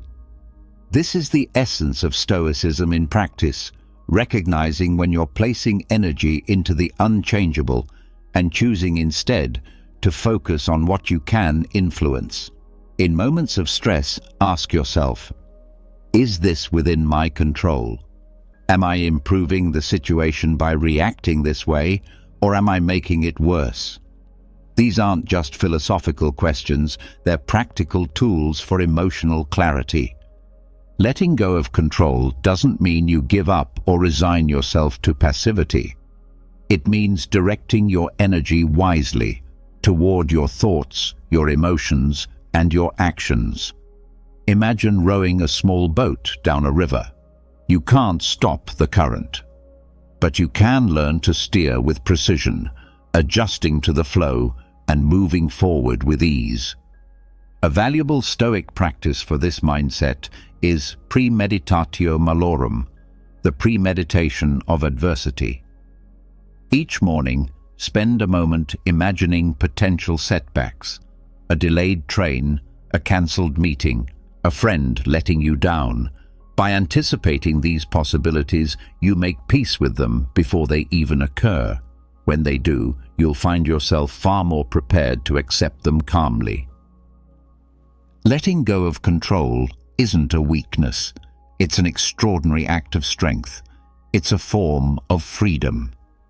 When you stop clinging to what you can't hold, you create space for peace, creativity, and inner power. Begin with small steps. Resist the urge to argue someone into agreeing with you. Stop replaying the past. Stop grasping for guarantees in life. Life is like a river, always flowing, often unpredictable. But when you learn to stop resisting and instead navigate with grace, you discover that peace isn't something you need to chase. It's something you create, moment by moment, choice by choice. When people don't act the way we expect them to, it's easy to feel upset or disappointed. But have you ever paused to wonder why we even expect perfection from others or the world around us? According to Stoic philosophy, this expectation of perfection is not only unrealistic, but also a major source of emotional suffering. The idea that everything should go according to our standards is an illusion, and by recognizing this, we begin to free ourselves from the negative emotions that arise when reality doesn't meet our demands.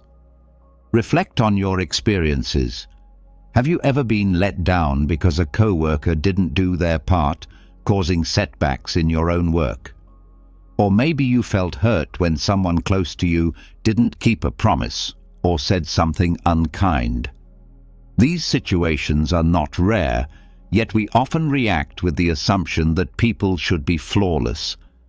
But is that a fair expectation?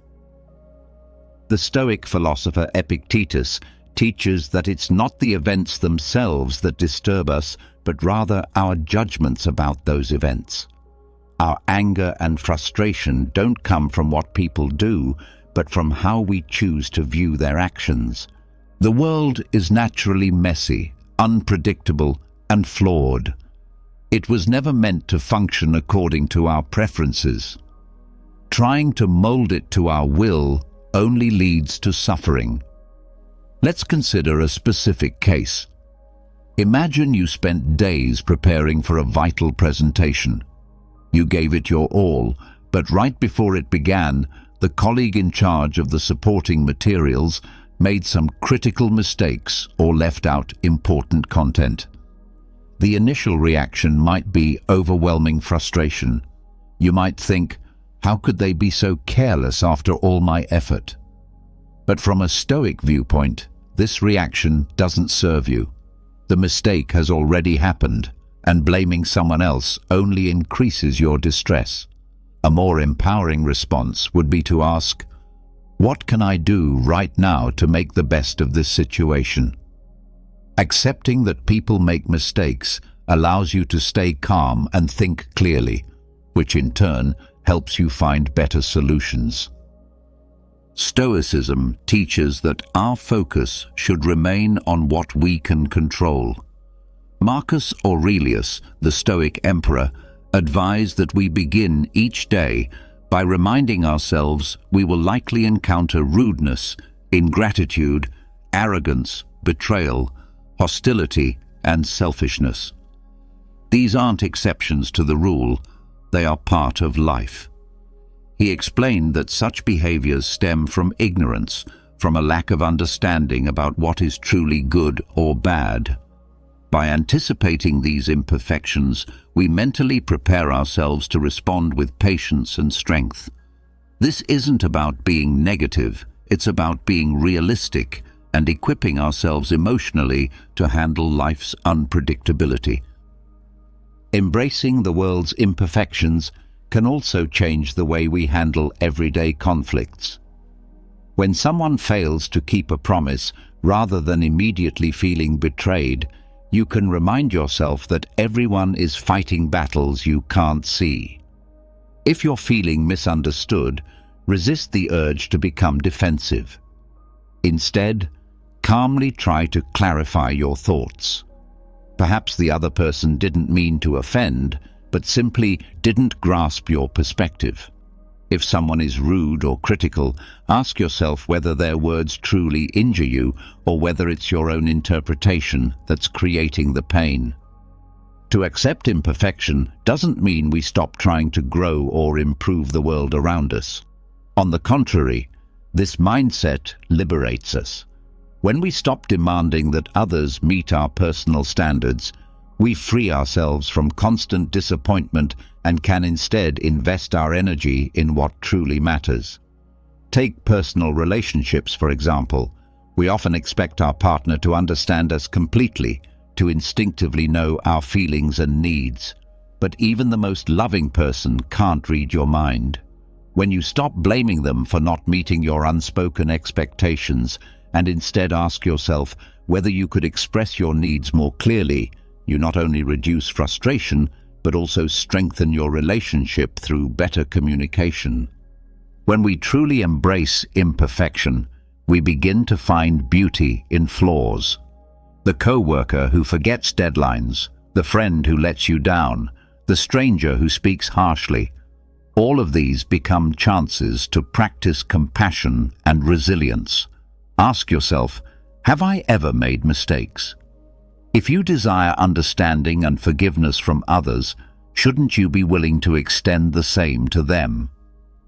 This shift in thinking reminds us that every human being is flawed, just as we are, and most are doing the best they can with the circumstances they face.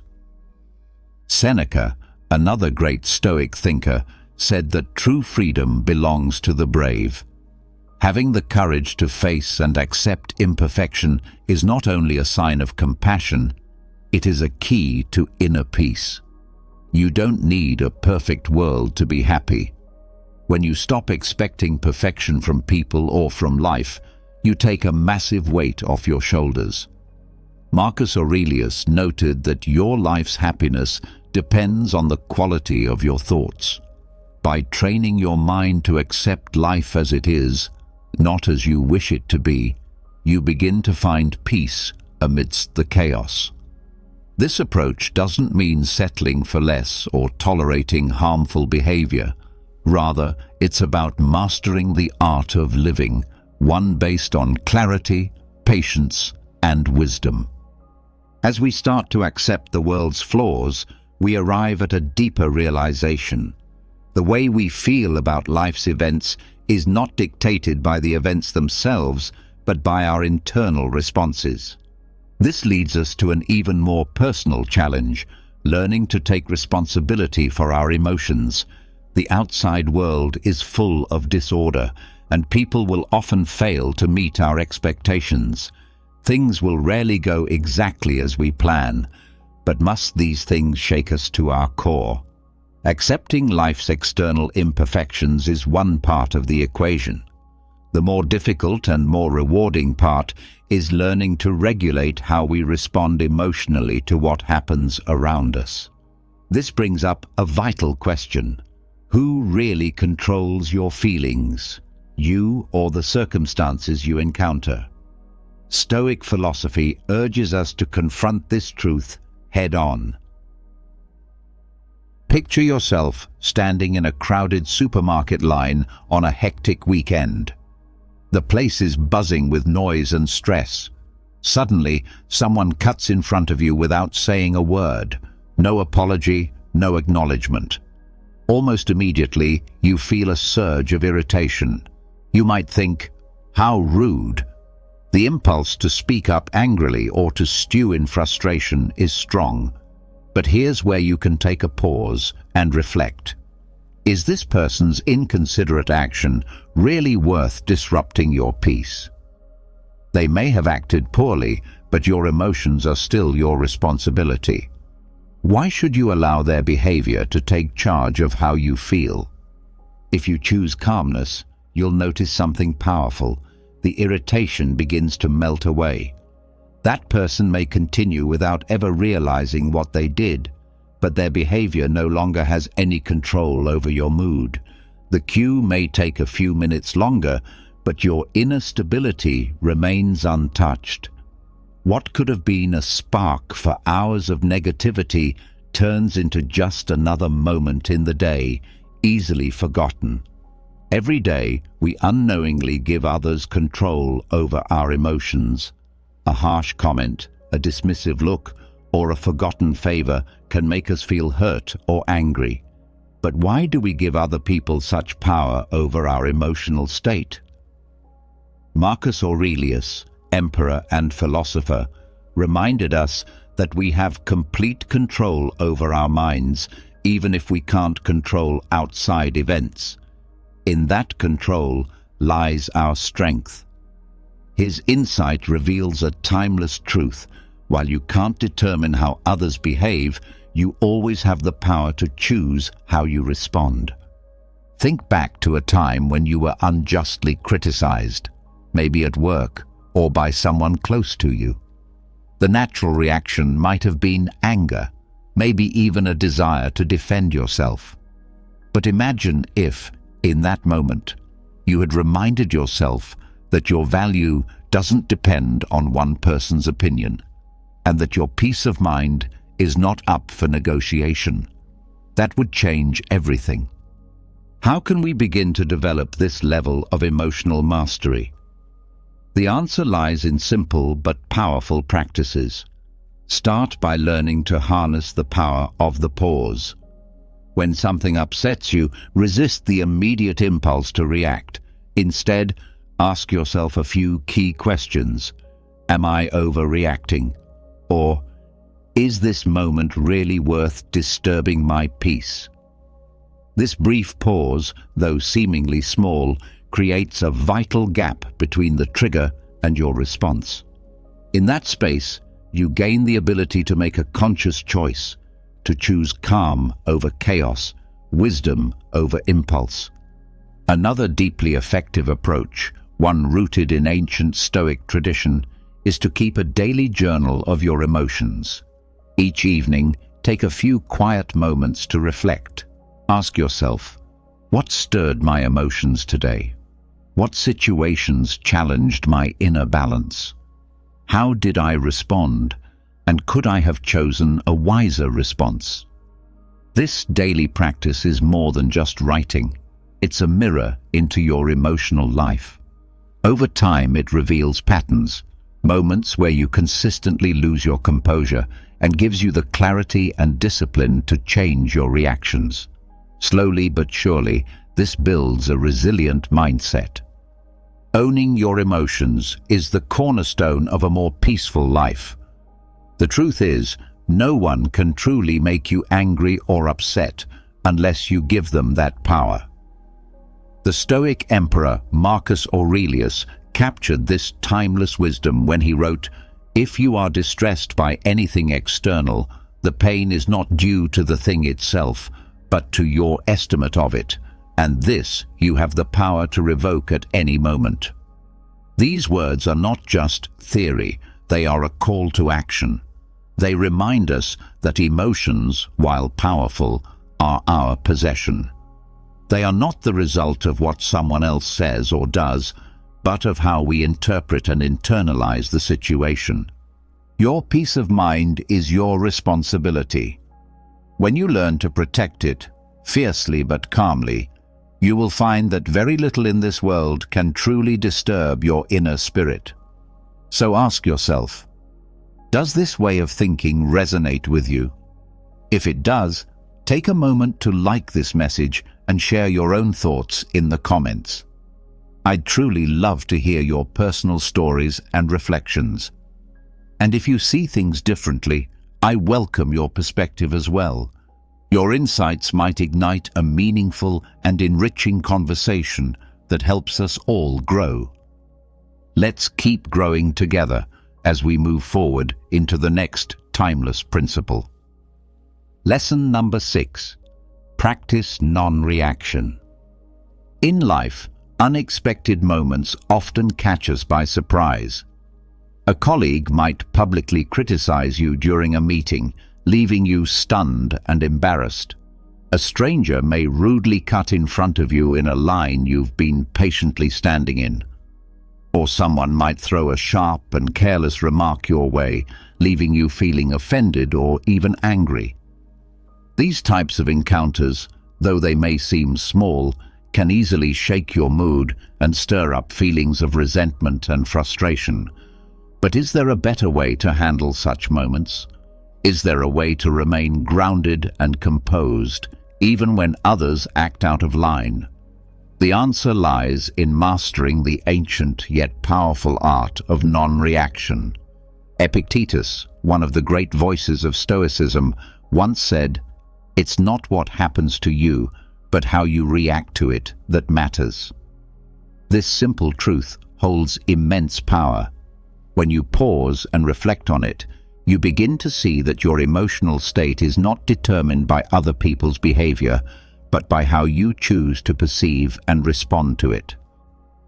Take the earlier example of being criticized during a meeting. Your initial reaction might be to feel embarrassed or irritated, especially if the criticism is public and unexpected.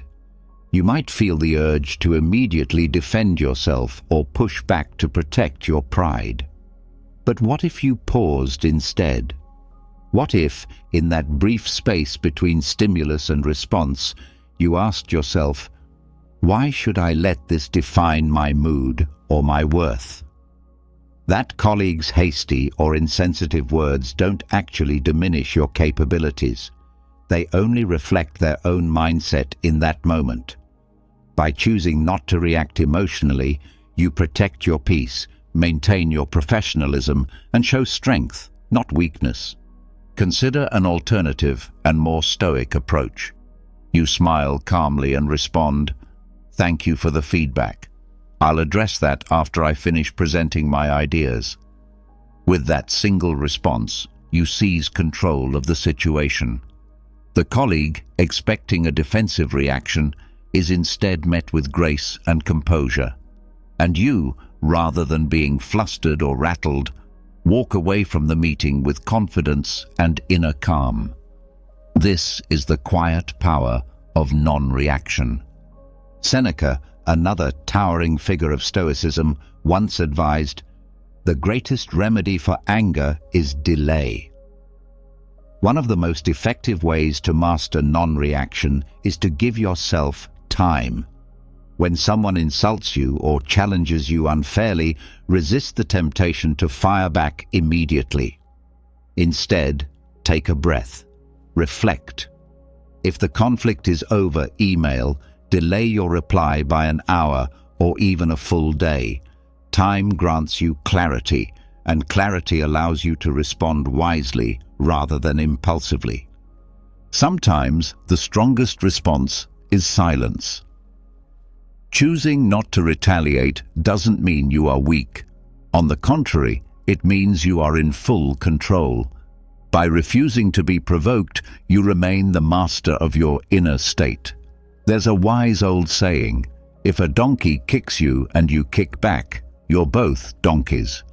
This humorous yet profound parable teaches that reacting to negativity with more negativity only pulls you down to the same level. But when you rise above it, when you choose not to engage, you preserve your dignity and your peace.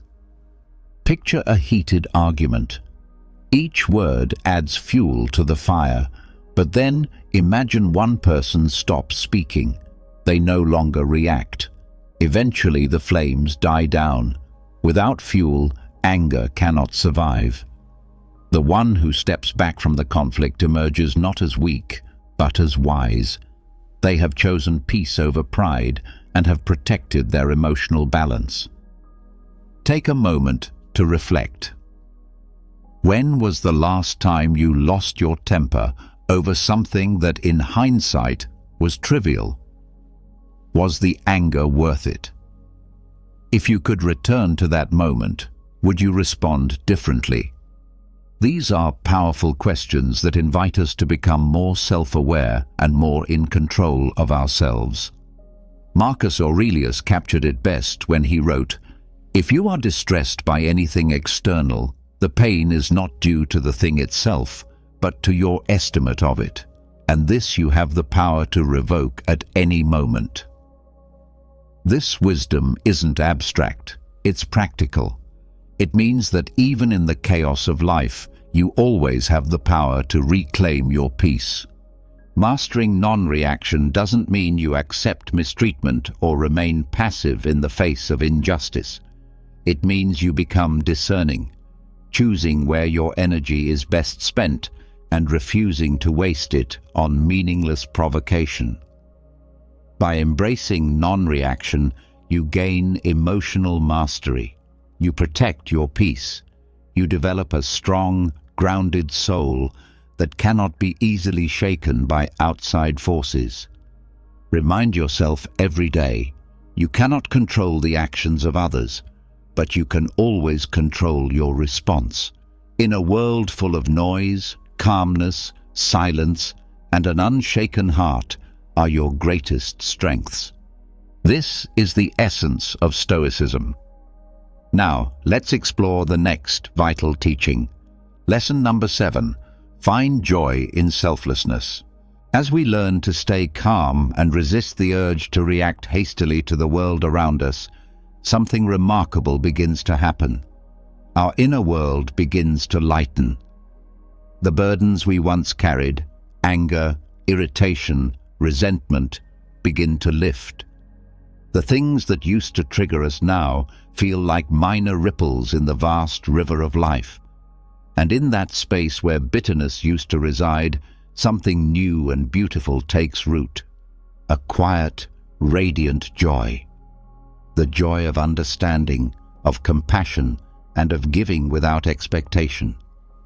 As our hearts soften and open, we make room for empathy and love. We begin to see that sometimes the most powerful way to protect our peace is to simply forgive, to let go, to offer kindness even when it is not returned. This is not weakness, it is transcendence. It is the mind finding clarity and the heart expanding to embrace others, even those who fall short. Marcus Aurelius beautifully reminds us in his writings that when we wake in the morning, we should take a moment to reflect on the privilege of being alive, to think, to experience joy, and to love. These are gifts that each new day provides. These simple yet profound words serve as a gentle reminder of the blessings life offers us. Every morning is an opportunity to love, to help others, and to live with a heart that is more open and receptive than it was the day before. Through the lens of Marcus Aurelius, forgiveness is not something distant or difficult to attain. It is simply an awareness that helping others brings joy, not just to them, but also to ourselves. I recall a story about a friend who worked in a highly stressful environment where he was frequently criticized, sometimes unfairly, by his colleagues. Instead of responding with anger or frustration, he chose to pause and reflect. He asked himself, "Are they going through something that I don't know about?" One day, he learned that a colleague who had been particularly critical was facing severe financial struggles. This revelation changed his entire perspective. Rather than retaliating, he chose to remain silent, to listen, and even offered help when he could. Over time, this approach not only improved their relationship, but also created a more positive and less tense atmosphere in the workplace. The same principle can be applied to our family lives. Minor disagreements in families often have the potential to escalate into major arguments. Imagine having a relative who constantly criticizes you, no matter what you do. Their words might hurt deeply, but it's important to remember that their criticism often comes from their own insecurities or struggles, rather than from a genuine desire to hurt you.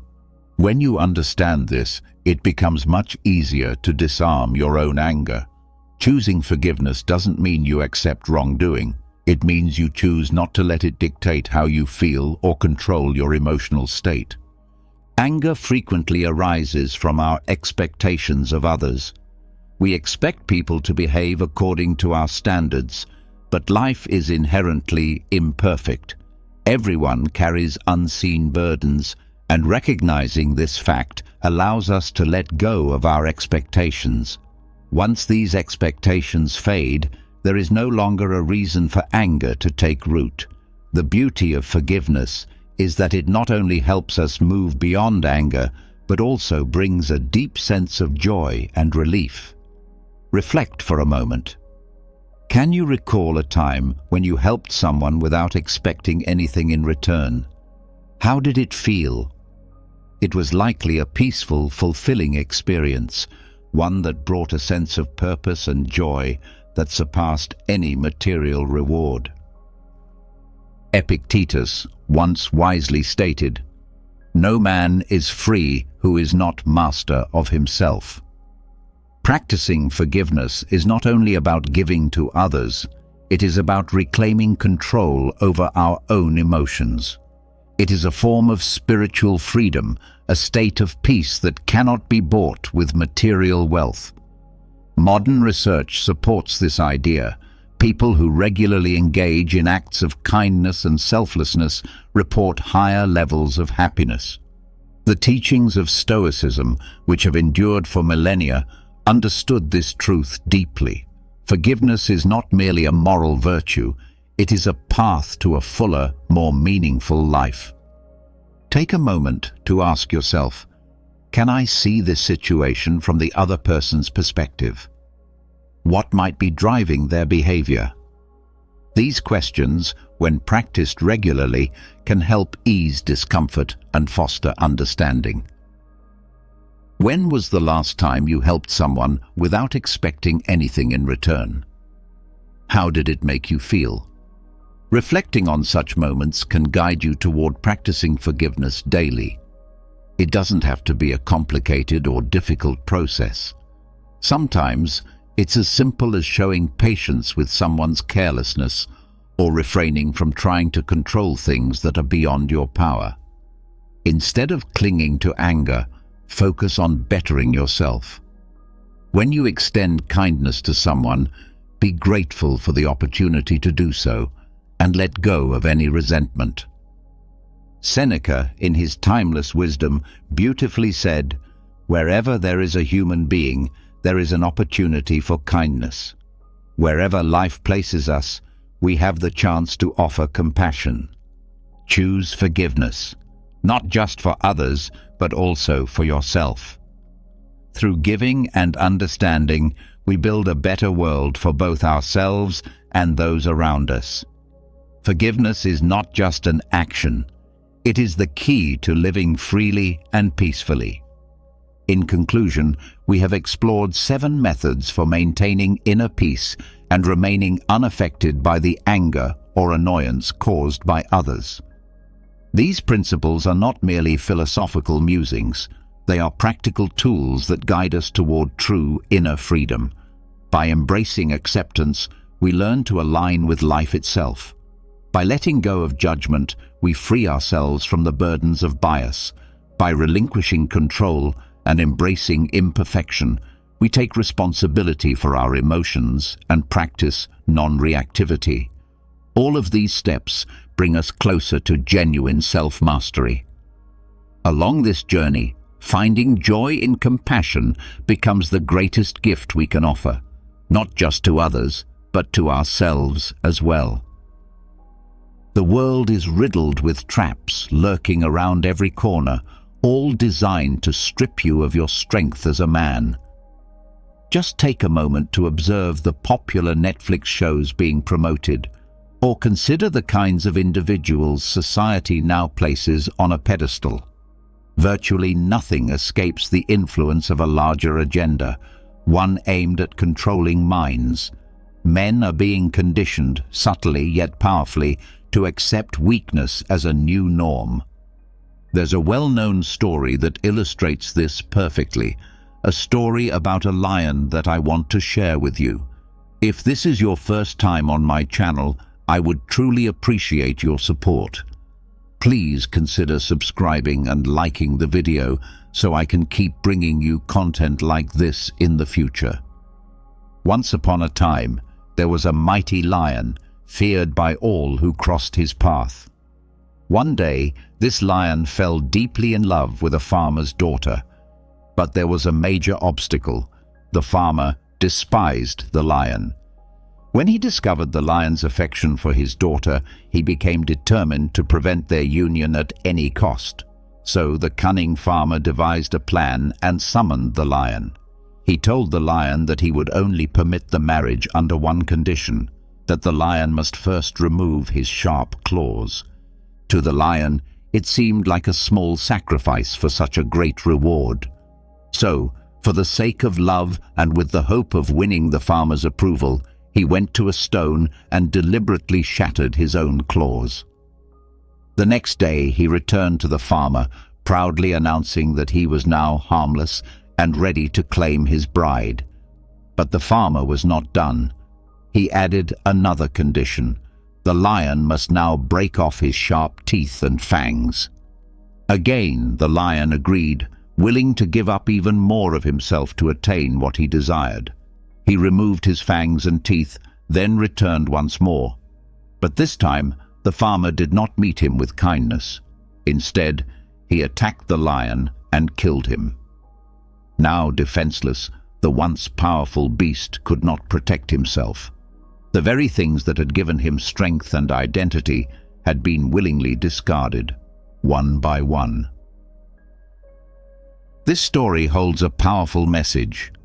Brothers, the world we live in today is no different.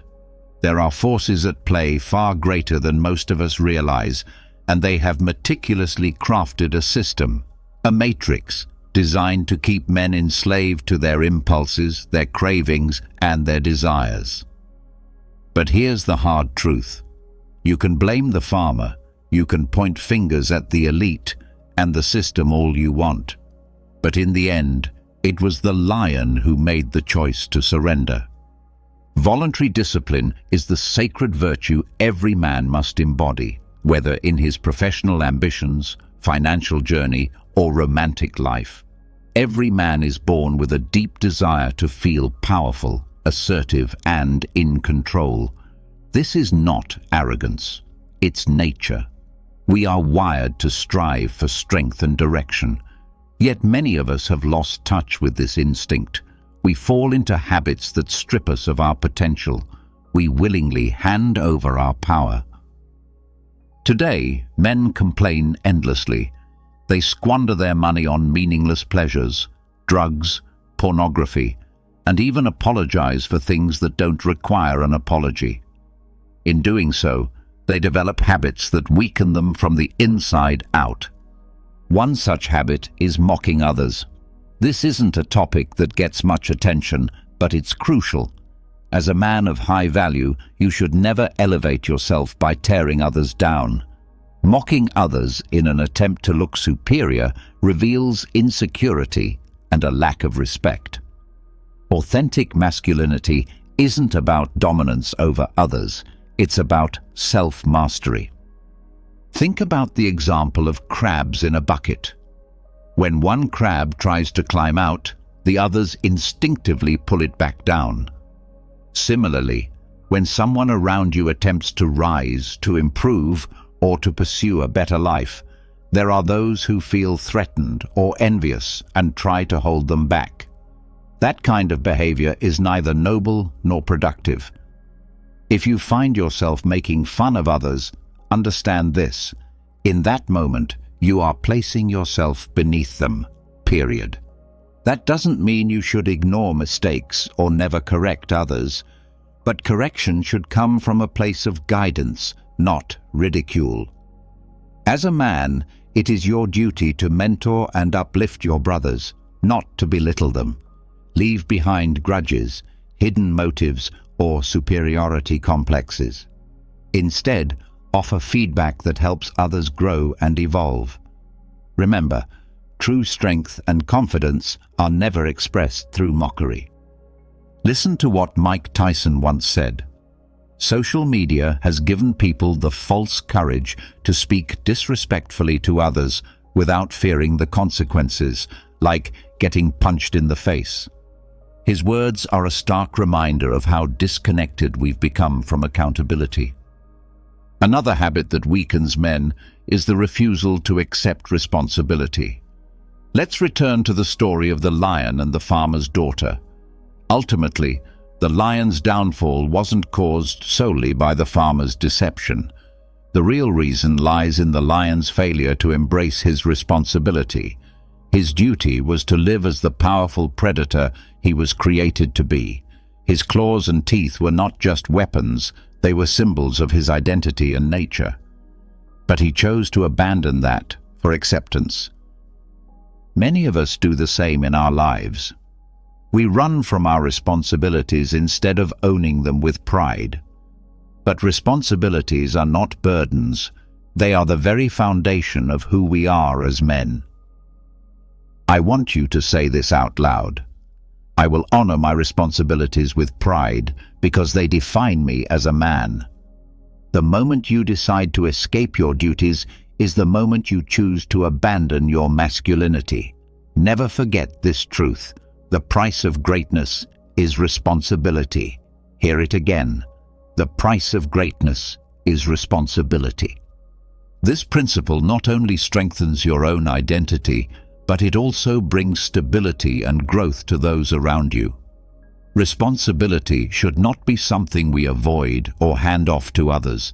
It should be embraced as the very path to fulfillment, greatness, and becoming the men we were always meant to be.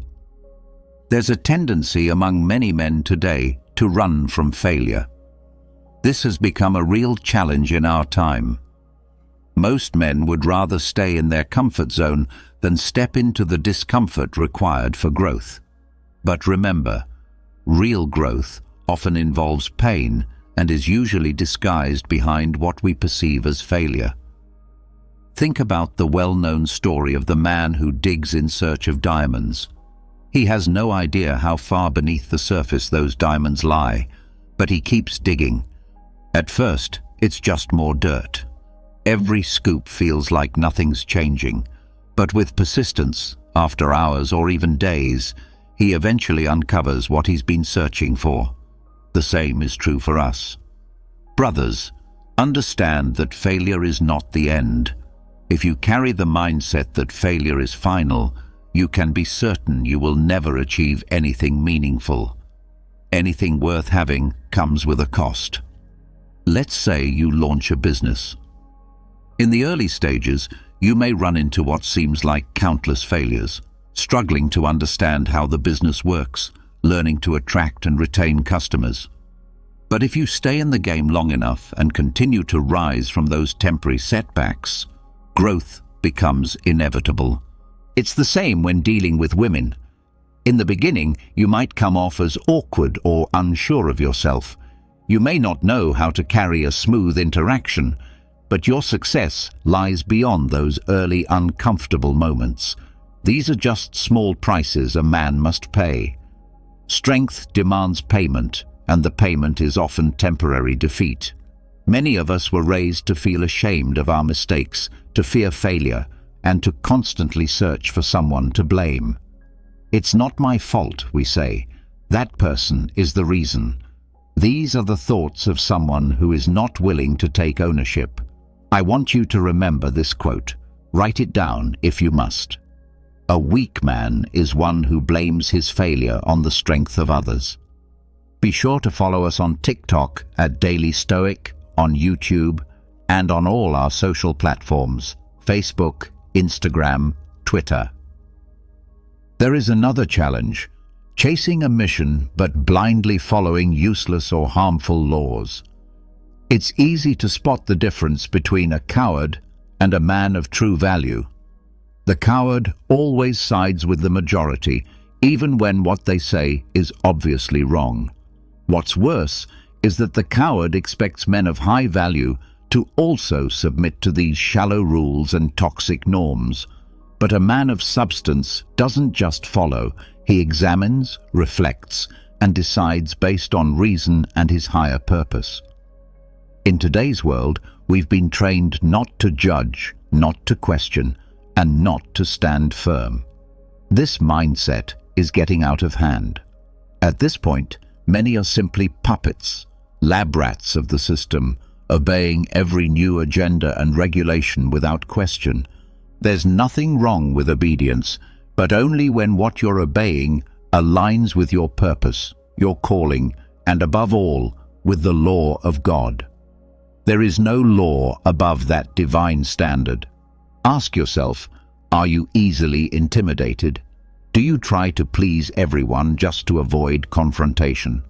For some men, learning to say no is incredibly difficult, but if you commit to acting on truth, you'll see that the world doesn't fall apart when you stop complying with everything.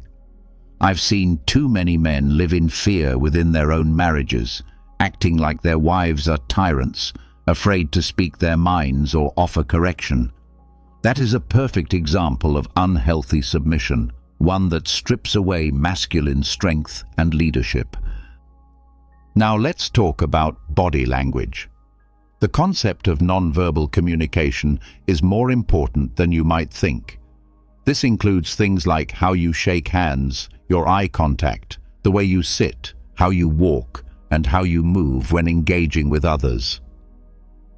People can often sense whether you're a strong or weak man without a single word being said.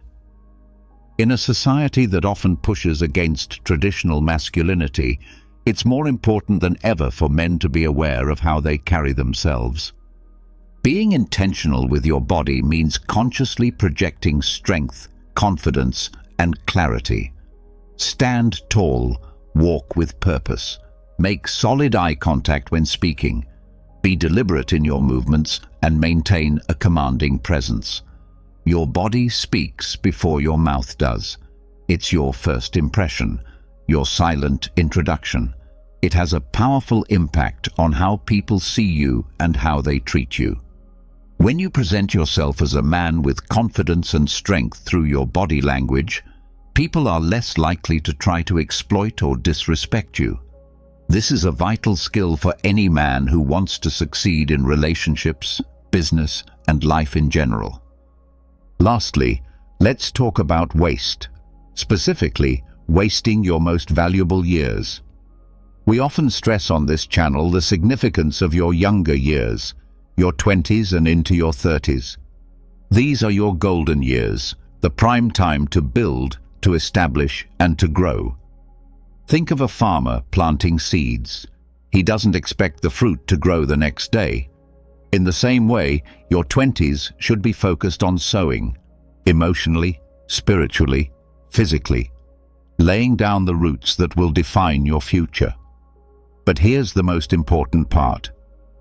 Don't expect to reap the rewards right away. Just keep planting, stay consistent, keep putting in the work. And before you even realize it, those seeds will begin to bear fruit. Don't rush the harvest. Keep planting, keep building, and before long, you'll find that you've created lush gardens and entire forests, environments that will attract the right kind of people, opportunities, and energy into your life. When I talk about sowing, I'm talking about pushing yourself, testing your limits, and challenging who you are now so that you can grow into who you're meant to become. This doesn't mean you have to grind non-stop, working 24 hours a day, 7 days a week. But it does mean you must remain aware that these early years are when your energy is at its peak, when opportunities to take bold risks are abundant. Take advantage of this season. Especially when you're young, it might feel like you're missing out on social trends or being part of a fast-moving culture when you're choosing instead to invest in yourself. But resist that temptation to blend in or to be distracted. You may not fully grasp it now, but with time and maturity, you'll deeply appreciate the discipline and focus you showed during these early years. To reinforce this truth, listen to what the wisest man who ever lived said about youth. Solomon once wrote these powerful words, "You who are young, be happy while you are young, and let your heart give you joy in the days of your youth. Follow the ways of your heart and whatever your eyes see, but know that for all these things God will bring you into judgment." In other words, enjoy your youth, but also live it with purpose and accountability. Now, let's talk about another common trap, being lazy and unproductive with your time. The way you organize your day, how you manage the hours you've been given, plays a significant role in your personal development. Ask yourself, what time do you go to bed? What time do you get up? How is your day structured? What do you do when you come home from work? These questions are not small details to be ignored until it's convenient. They are fundamental to shaping the life you want. If you're a man seeking growth and success, then every part of your day deserves intentional planning. Consider why the most powerful people in the world are so effective at constructing systems and influence, what some call the matrix. It's because every detail of that system has been carefully planned. In the same way, you must examine your daily life, the people you interact with, the environments you allow yourself to be in, and even the type of content you consume. If you are not intentionally planting strong, purposeful thoughts in your mind, you may unknowingly be giving open access to influences that weaken you from within. Laziness is one of the greatest threats to men today. Many of us have powerful ideas and ambitions about our future, about business, or about the kind of life we want to live. But if we do not take action, those dreams remain unrealized. Laziness has a way of creeping in slowly and subtly. It starts small, but if left unchecked, it spreads like a disease, silently eating away your potential. It holds you back from taking necessary steps and keeps you stuck in place. Always remember, brothers, that laziness only wins against the weak. A man of true value and inner strength quickly learns how to identify laziness within himself and correct it before it takes root. Stay vigilant. Watch for signs of idleness in your life and act against it the moment it shows up. Don't forget this. In modern society, weakness has become a celebrated trait. Weakness is praised and promoted, but strength remains your greatest virtue. Pursue strength relentlessly. Find strength in every situation, in every challenge. And most importantly, never forget that your ultimate source of strength is God. Each day is filled with moments that can shape your growth and push you closer to your goals. But it's up to you to seize those moments with intention and courage. Let your pursuit of strength be both physical and mental. Know that building your spiritual and personal foundation will give you the resilience you need to overcome life's trials. Have you ever imagined a world where everything you hope for becomes reality?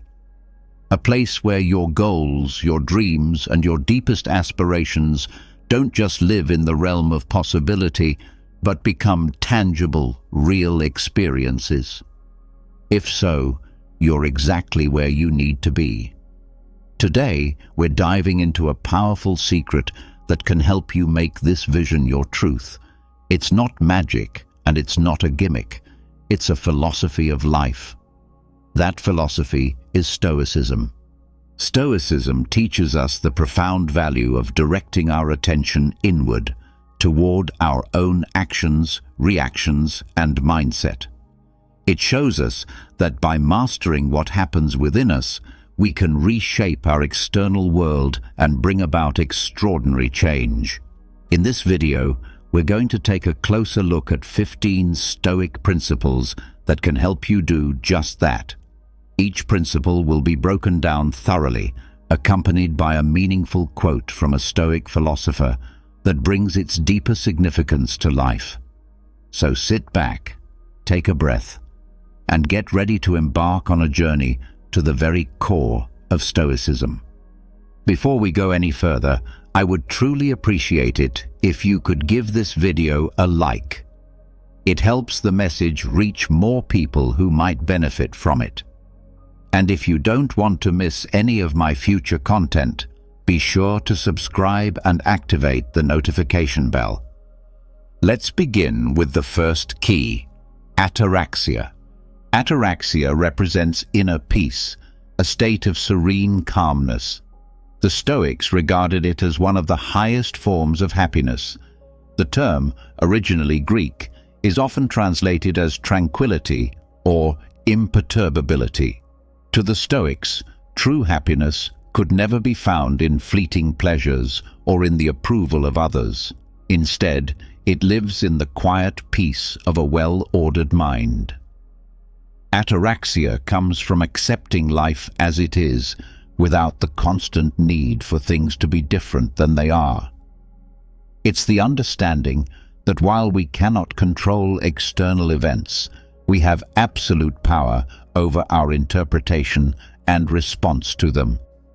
When we release ourselves from the grip of unrealistic expectations and embrace the present moment for what it is, we begin to experience true peace. The Stoic philosopher Epictetus once said, "It's not things that disturb us, but our opinions about them." This insight reminds us that our emotional stability and inner harmony depend not on what happens to us, but on how we choose to interpret those happenings. By cultivating ataraxia, we stop wasting energy on what we can't control and start directing our focus to what genuinely matters, our own personal growth and inner development. Now we move on to the second Stoic key, amor fati, which means to love one's fate. Amor fati is more than acceptance. It's the act of embracing everything that life hands us, both the joyful and the painful. Rather than resisting hardships or mourning the misfortunes that cross our path, Stoicism teaches us to see these experiences as essential parts of our journey. Amor fati is about perceiving every moment, no matter how challenging, as meaningful and necessary for our evolution. It is about recognizing that each twist in the road is a step toward becoming the person we are meant to be. The Roman emperor and Stoic philosopher Marcus Aurelius captured this beautifully when he wrote, "Accept whatever comes to you, woven in the pattern of your destiny, for what could more aptly fit your needs." This reflection tells us that everything we encounter is designed to teach us, shape us, and prepare us for what's next. By practicing amor fati, we stop fighting life and instead flow with it. We gain a deeper appreciation for the lessons in our difficulties, and we become stronger, wiser, and more grounded as a result. This mindset shift empowers us to stay focused on our inner journey instead of becoming stuck in resistance or bitterness. Let's continue with the third key, prosoche, the art of mindfulness. Prosoche is the practice of paying close attention to the present moment. It's about being deeply aware of our actions, thoughts, and emotions as they happen, without casting judgment or letting ourselves be swept away. The Stoics emphasize that the present is the only place where we have real influence. We can't control the past, and the future is uncertain. But here, now, in this moment, we have full power over how we act, how we think, and how we respond. Practicing prosoche means living consciously. It's choosing not to be distracted by what might be or what has been, but instead devoting ourselves fully to doing what is right now. Epictetus, once again, provides insight with his words. Don't seek for things to happen the way you want them to. Rather, wish for them to happen as they do, and you will go on well.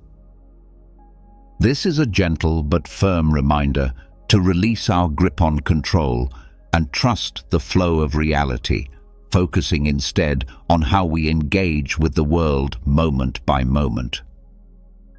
When we embrace prosoche, we begin to notice how often our attention drifts. We start catching ourselves when our mind races ahead to worries about tomorrow or lingers in regrets from yesterday. In returning our focus to the present, we bring ourselves back to power. We step into clarity, and that clarity helps us turn inward, refine our intentions, and live in alignment with our true values. Mindfulness, in this Stoic sense, is not simply about awareness. It is about wise awareness, the kind that transforms how we live our lives. Finally, we arrive at the fourth key, eudaimonia, what the Stoics referred to as the good life. Eudaimonia isn't about fleeting pleasure, status, or material wealth. It's about something far deeper and more lasting. To the Stoics, the good life was one rooted in virtue, wisdom, and purpose. It meant living in alignment with nature, not just the external world, but our inner nature as rational, ethical beings. Eudaimonia is a life guided by integrity, where our thoughts, actions, and values are in harmony. True happiness, according to the Stoic worldview, is not found in chasing after things that constantly shift and fade. It is found in the commitment to be a good person, to do good work, and to contribute meaningfully to the world around us. Living in this way brings a sense of deep fulfillment that no amount of wealth or pleasure can provide. It's about waking up each day with a clear conscience and a heart focused on what truly matters. As we continue this journey through the Stoic keys, remember that each of these principles is not just a concept, it's a practice, a daily exercise in how we live, how we think, and how we respond to life. Stay with me, because there is so much more Stoic wisdom to come. Let's keep exploring this philosophy together. To the Stoics, living in harmony with nature means living virtuously. It involves understanding that our true happiness and inner fulfillment do not come from external circumstances, but rather from our own actions, decisions, and moral character. As Seneca, one of the most renowned Stoic philosophers, put it, "It is not the man who has little who is poor, but the one who always wants more." This profound statement reminds us that genuine wealth and contentment are found not in material possessions, but in the strength and virtue of our character. This idea forms the foundation of eudaimonia, a concept central to Stoic thought. Eudaimonia refers to human flourishing and the pursuit of a life of meaning and virtue. When you focus on personal growth, strive for virtue, and live with intention, you begin to discover lasting fulfillment and a deeper sense of peace. Memento mori, remember that you will die. The fifth Stoic principle is memento mori, a Latin phrase that means remember that you will die. This powerful concept is not meant to invoke fear, but rather to awaken us to the fragility of life and to inspire intentional action. Reflecting on our mortality reminds us that life is finite, and because of this, every single day becomes precious. By keeping death in mind, we learn to appreciate each moment, to live with urgency, purpose, and depth. Marcus Aurelius, the Roman emperor and Stoic thinker, once wrote in his Meditations, "Think of yourself as dead. You have lived your life. Now take what's left and live it properly." This reflection teaches us that each day is a gift and urges us to use it wisely. Practicing memento mori helps us recognize the beauty of the present and encourages us to live each day with gratitude and purpose. It allows us to direct our energy toward personal growth rather than becoming entangled in what is outside of our control. Enkrateia, self-control. The sixth Stoic principle is enkrateia, which translates to self-control. The Stoics saw self-control as essential for a virtuous and fulfilling life. It means having the discipline to govern your thoughts, emotions, and actions, especially when faced with temptations or difficulties. Self-control is not about repression, but about mastery. It is the strength to remain steady and aligned with your values, even when emotions or external pressures try to pull you off course. Epictetus, a prominent Stoic philosopher, said that happiness is not found in the abundance of possessions or pleasures, but in the absence of desire. This quote reflects the Stoic belief that true self-control comes not from fighting desires, but from rising above them. By practicing enkrateia, you learn to govern yourself with wisdom and clarity. This form of discipline empowers you to stay grounded and focused on your personal development, regardless of the chaos or distractions around you. Affiliation, a sense of belonging. The seventh Stoic principle is affiliation, which refers to the deep sense of belonging and connection to a greater whole. The Stoics taught that we are all parts of a larger community and that we share a mutual responsibility to contribute to the well-being of others. Affiliation is the conscious recognition of our interconnectedness and the decision to act with that awareness. It's about realizing that our choices have effects not just on ourselves, but on the world around us. Hierocles, a Stoic philosopher, proposed a model of concentric circles to describe this idea. At the center is the individual, surrounded by family, friends, community, humanity, and finally, the cosmos. This model serves as a reminder that we are part of something much larger than ourselves, and that our actions can ripple outward to affect others. By practicing affiliation, you become more aware of the impact of your behavior and choices, and you begin to live in a way that contributes to both your personal growth and the good of your community. It's a balanced perspective that keeps you grounded in yourself while also expanding your compassion and responsibility toward others. Love for humanity. The eighth Stoic key is love for humanity. The Stoics held a deep belief in the importance of kindness, compassion, and generosity. Loving humanity means acting with goodness and empathy toward others, expecting nothing in return. It is the understanding that we are all members of the same human family, and with that comes a duty to care for and support one another. Seneca said, "Wherever there is a human being, there is an opportunity for kindness." This quote beautifully encapsulates the Stoic perspective on human connection. Regardless of the situation, there is always a moment to show compassion. Practicing love for humanity allows you to move through life with a generous heart and a spirit of unity. It encourages you to grow internally by doing good externally, fostering a deeper sense of meaning and connection with the world around you. Moderation. The ninth Stoic principle is moderation. The Stoics emphasize the importance of living a balanced life and avoiding extremes. They believe that true happiness and virtue are found in the middle ground, not in excess and not in deprivation. Moderation is about finding harmony within your desires, actions, and lifestyle. It is the wisdom to know when enough is enough, and the strength to maintain equilibrium in the face of temptation or hardship. By practicing moderation, you create space for peace, clarity, and thoughtful living.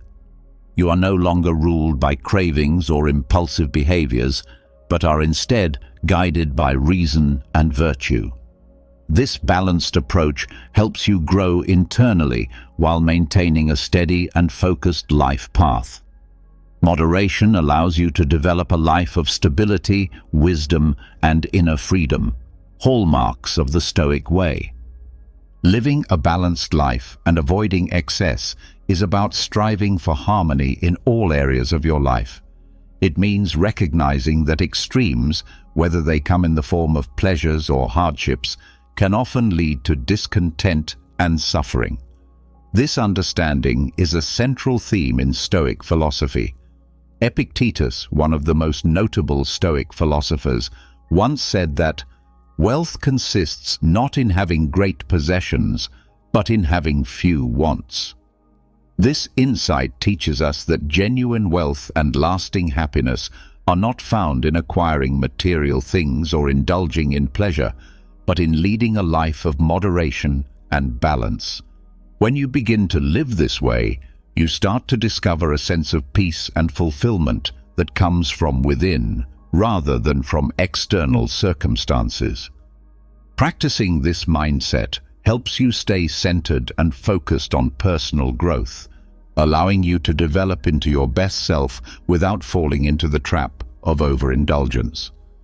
Differentiating what you can control from what you cannot is a fundamental Stoic practice. The Stoics believe that true peace and satisfaction in life come from placing our attention on what is within our power and accepting what lies beyond our control. This involves developing the ability to distinguish between your actions and thoughts, which are within your control, and the external events and circumstances that are not. It's about accepting that while you cannot always influence what happens around you, you do have full control over how you respond to those events.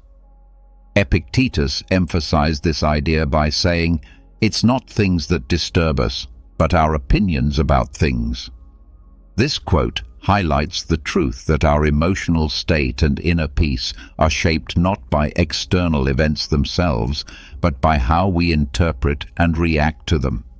Embracing this principle allows you to let go of unnecessary stress and focus instead on mastering your mindset and behavior, paving the way for deeper personal growth. The premeditation of evils, also known as negative visualization, was a regular exercise for the Stoics. They would mentally prepare themselves by imagining the possible difficulties or challenges they might face in the future. This wasn't an act of pessimism, but rather a wise and practical preparation. It is the art of anticipating potential hardships and developing the mental strength to deal with them, should they arise. This practice helps you build emotional resilience, so that when things don't go as expected, you are not caught off guard. A wise Stoic philosopher once stated that the wise always consider adversity as a possibility and are therefore prepared to face it. This thought reminds us that true wisdom lies not in naively hoping that everything will always go well, but in being prepared for life's uncertainties. When you embrace this mindset, you train yourself to remain calm, steady, and composed even in the most difficult circumstances. It's a perspective that reinforces your inner stability and supports your continuous development. The idea of universal connection is another powerful teaching in Stoicism. The Stoics believed that we are all integral parts of a larger whole, deeply connected with the universe and everything within it. This belief encourages us to recognize our place in the grand design and to act with an awareness of how our behavior affects the broader world.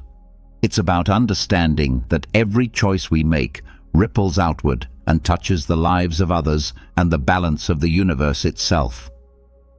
Marcus Aurelius, the Stoic Roman emperor, wrote in his Meditations, "What is not good for the hive is not good for the bee." This quote serves as a reminder that we are not isolated individuals. Our well-being is tied to the collective well-being of the world around us. By living with this awareness, you begin to act more responsibly and with greater compassion, making choices that not only benefit you, but also support the greater good. This viewpoint encourages a life of purpose, empathy, and unity, all of which are essential for personal development and inner peace.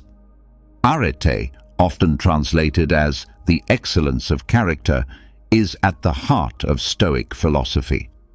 The Stoics taught that the ultimate goal of life is to develop a virtuous character and live in alignment with nature. Arete is the daily practice of nurturing your inner virtues and staying true to your values. It's about understanding that real happiness and contentment don't come from external success or circumstances, but from your own character and the way you live your life. Epictetus spoke of this when he said, "Do not seek for events to happen as you want them to. Rather, want them to happen as they do, and your life will go smoothly."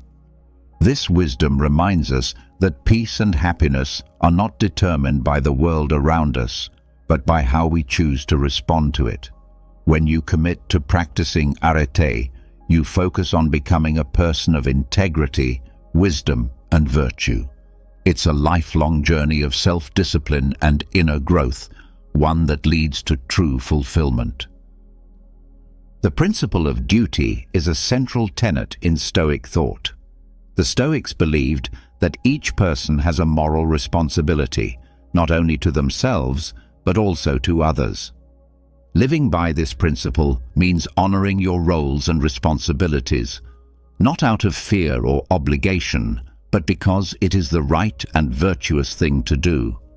It involves understanding that your actions have consequences, not just for you, but for the people and world around you. Fulfilling your duty with integrity strengthens your character and creates a positive ripple effect in the world. It's about living in a way that is consistent with your values, being reliable, and doing your part to contribute to the greater good. This sense of duty brings clarity, purpose, and a deep sense of inner satisfaction, and it is essential to living a life of virtue and personal excellence. Marcus Aurelius, the Stoic philosopher and Roman emperor, reflected in his meditations that one should do what is in harmony with the nature of a good man.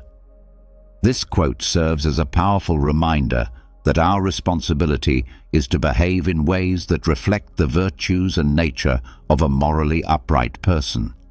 By embracing this mindset, you can learn to carry out your responsibilities and obligations in a way that resonates with your inner values and ethical beliefs. Adopting this perspective enables you to remain centered on your personal growth and self-development. Logos, the principle of universal reason, forms the 15th and final essential element of Stoic wisdom. The Stoics believed in an underlying rational structure to the universe, a guiding logic known as the Logos. According to their view, the universe operates according to this built-in reason, and it is our task as human beings to live in accordance with this natural order. Practicing Logos means committing to the pursuit of truth and wisdom by means of rational thought and logical inquiry. It involves recognizing that our actions and decisions should be influenced by reason, rather than being swayed by fluctuating emotions or impulsive desires. Marcus Aurelius, in his Meditations, wrote that everything that happens in the way that universal nature wants it to happen. This statement reminds us that we must seek to understand the flow of universal logic and live in accordance with it rather than resist or fight against it. By embracing the principle of Logos, you can learn to make thoughtful and rational choices, allowing your life to align more closely with the wisdom and reason that governs the universe. This approach not only grounds you in personal discipline, but also deepens your connection to the greater cosmic order, reinforcing your focus on self-mastery and purposeful living. We now arrive at the end of our journey through the 15 Stoic principles that guide us toward focusing on ourselves. Each one of these timeless teachings offers a unique insight into how we can lead a life that is not only fulfilling, but deeply meaningful. From ataraxia, the state of serene calmness, to Logos, the universal reason, these Stoic principles remind us that we possess the inner power to control our actions and responses. They call us to live in alignment with our values and to contribute to the well-being of those around us. Let us remember that Stoicism is not merely an ancient philosophy preserved in books. It is a practical and transformative guide meant to be lived and practiced daily. If you apply these Stoic principles in your own life, you can discover a profound sense of inner peace, live with clear intention, and awaken your true potential. So, the question remains, are you prepared to begin this journey of self-discovery and inner transformation? As the great Stoic thinker Seneca once said, "It is not because things are difficult that we do not dare. It is because we do not dare that they are difficult." Did you know that the secret to transforming your life's biggest challenges into your greatest opportunities might have been discovered over 2,000 years ago? Imagine facing life's storms with a calm so powerful nothing could shake your inner peace. Sounds like a superpower, right? Well, it's not just a fantasy. This ancient superpower, it's an age-old philosophy that's as practical today as it was in the bustling markets and marble halls of ancient Rome and Greece. Stoicism teaches us that while we can't control every aspect of our lives, we have absolute power over how we choose to react. And in today's world, where uncertainty seems to be the only certainty, these teachings could be the anchor we've all been searching for. What if I told you that Stoicism is more about action than thought? It's about living a life filled with purpose, resilience, and happiness, no matter what life throws your way. It's not about suppressing your emotions, but understanding and managing them to lead a more fulfilling life. So whether you're dealing with stress, facing adversity, or simply looking to find more joy in the everyday, stick around. Today we're diving deep into Stoicism, uncovering its timeless wisdom and discovering how it can transform not just the way we think, but the way we live. If you're eager to embark on this journey of transformation, don't forget to subscribe, share, and hit that like button. Stick with me till the end without skipping, because every moment of this video is a step towards uncovering the Stoic wisdom that can change your life. Focusing on what's in your control. Have you ever found yourself stuck in traffic, fuming over the delay, or scrolling through your phone only to get upset over a negative comment someone left on your post? It happens to the best of us. It's almost like our day-to-day life is filled with these little tests, challenging our mood and our peace of mind at every turn. But here's a game-changing perspective from the world of Stoicism that can turn all that frustration on its head. Stoicism, this incredible philosophy that dates back to ancient Greece and Rome, hands us this powerful tool, focusing on what's in our control. The great Stoic philosopher Epictetus once said, "It's not what happens to you, but how you react to it that matters." Think about that for a second. Traffic, bad weather, negative comments, these are all outside our control. We can't change them, no matter how much we wish we could. What we can change, however, is how we react to them. This idea isn't just ancient wisdom, it's backed by modern psychology too. Carl Jung, a giant in the field of psychology, famously stated, "I am not what happened to me. I am what I choose to become." This aligns perfectly with the Stoic practice. It's about recognizing that the only real power we have is over our own reactions, thoughts, and actions. Let's break it down a bit. Say you're in that traffic jam, late for an important meeting. You can spend that time stewing in anger, honking your horn, and stressing out, which, let's be honest, won't make the cars ahead move any faster. Or you can take a deep breath, accept the situation, and maybe use the time to listen to a podcast, an audiobook, or simply enjoy some music.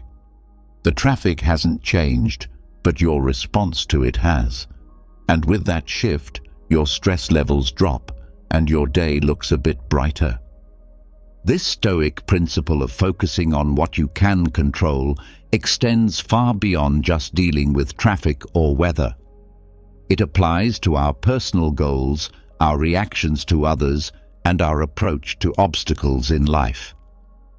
As Marcus Aurelius, another Stoic heavyweight, reminds us, "You have power over your mind, not outside events. Realize this, and you will find strength."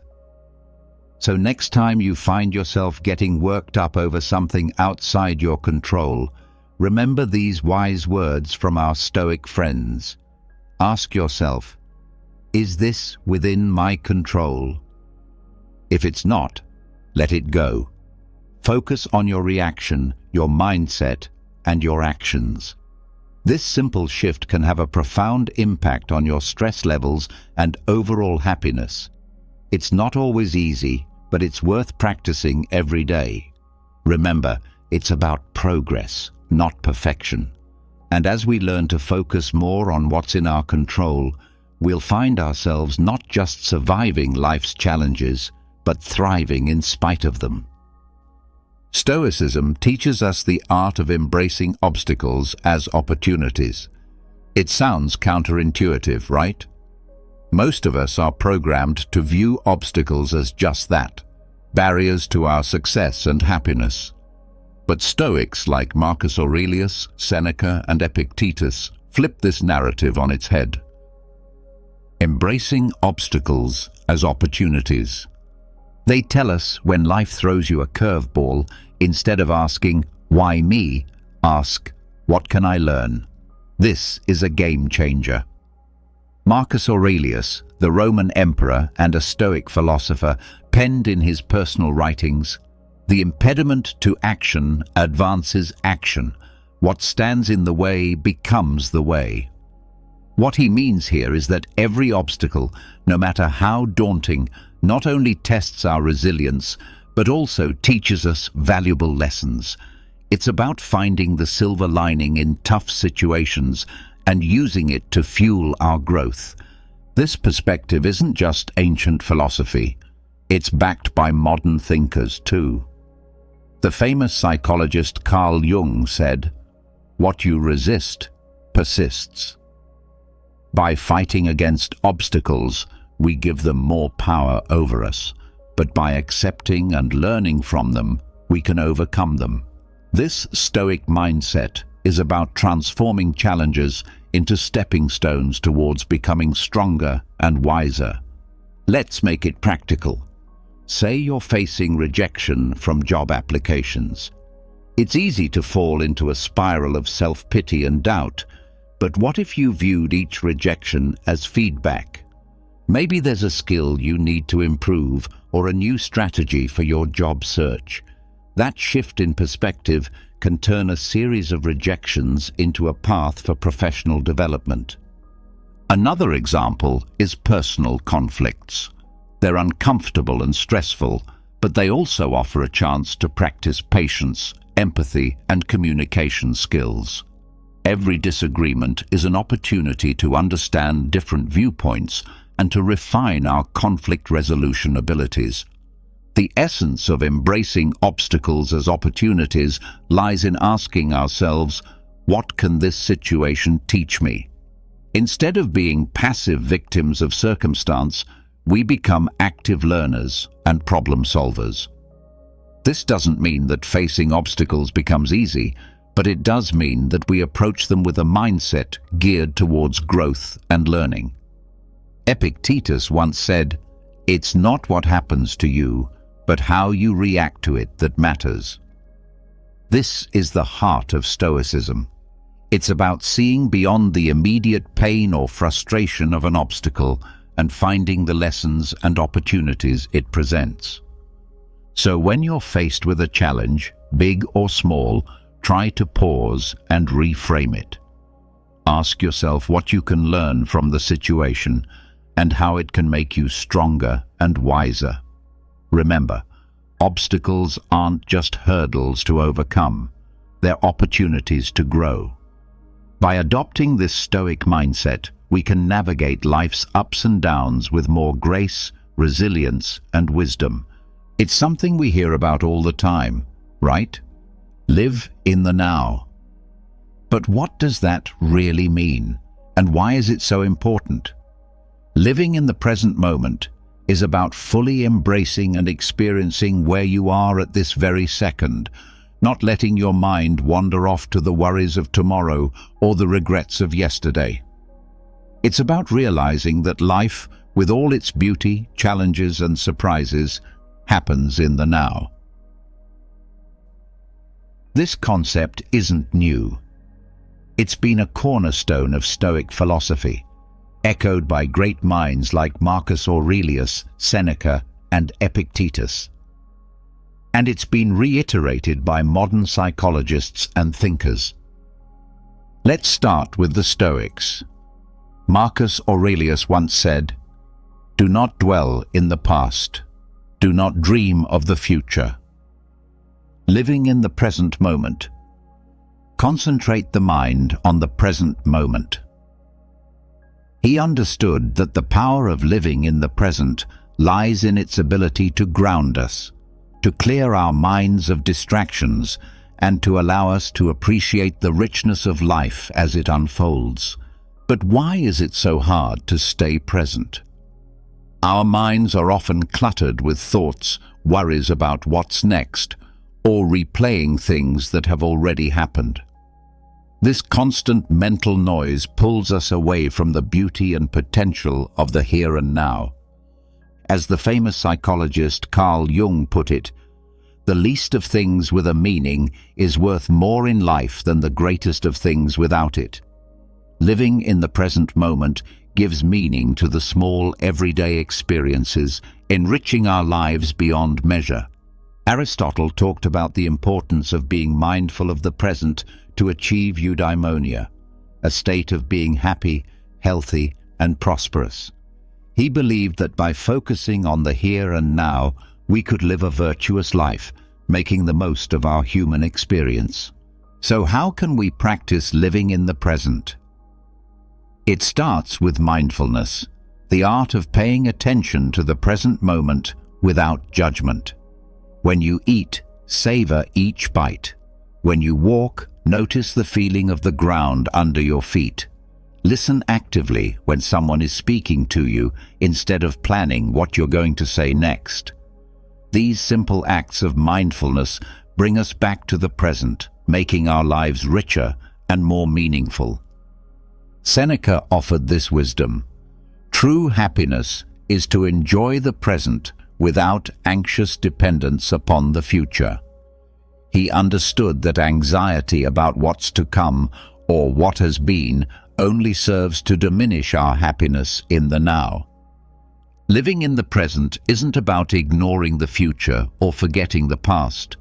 It's about finding a balance where we learn from our past and plan for our future without letting those activities consume our present. It's in this balance that we find peace and contentment. Remember, every moment is an opportunity to reset and refocus on the now. It's in the present that we live, love, and make memories.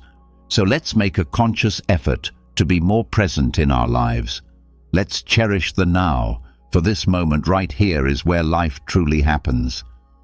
I know the word self-discipline might bring to mind images of rigid schedules and a life devoid of fun, but let's reshape that picture together.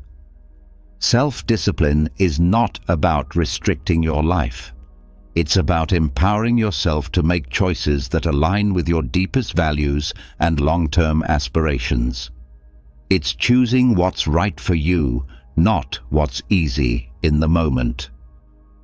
At its core, building self-discipline is about mastery over ourselves. It's about saying yes to things that serve us and no to things that don't, even when it's tough. Think about it. Whether it's sticking to a workout routine, saving money instead of impulse buying, or turning off Netflix to focus on a project, these choices might not deliver instant gratification, but they pave the way for long-term satisfaction and success. Stoic philosophy has a lot to say about self-discipline. Marcus Aurelius, the Roman emperor and Stoic philosopher, once wrote, "You have power over your mind, not outside events. Realize this, and you will find strength." This powerful statement highlights the essence of self-discipline. It's about controlling our impulses, building self-discipline, emotions and actions despite the external temptations and distractions that life throws our way. Seneca offers wisdom on the subject too. He advises us to be steadfast and control our desires rather than being controlled by them. He understood that true freedom comes from within, from our ability to govern ourselves and our appetites. But why is self-discipline so critical? Aristotle, the ancient Greek philosopher, sheds light on this. He believed that we achieve excellence and virtue through habit. By practicing self-discipline, we cultivate habits that lead us toward our best selves. It's not about occasional acts of willpower, but about consistently making choices that reflect our values and goals. Building self-discipline also ties into modern psychological understanding.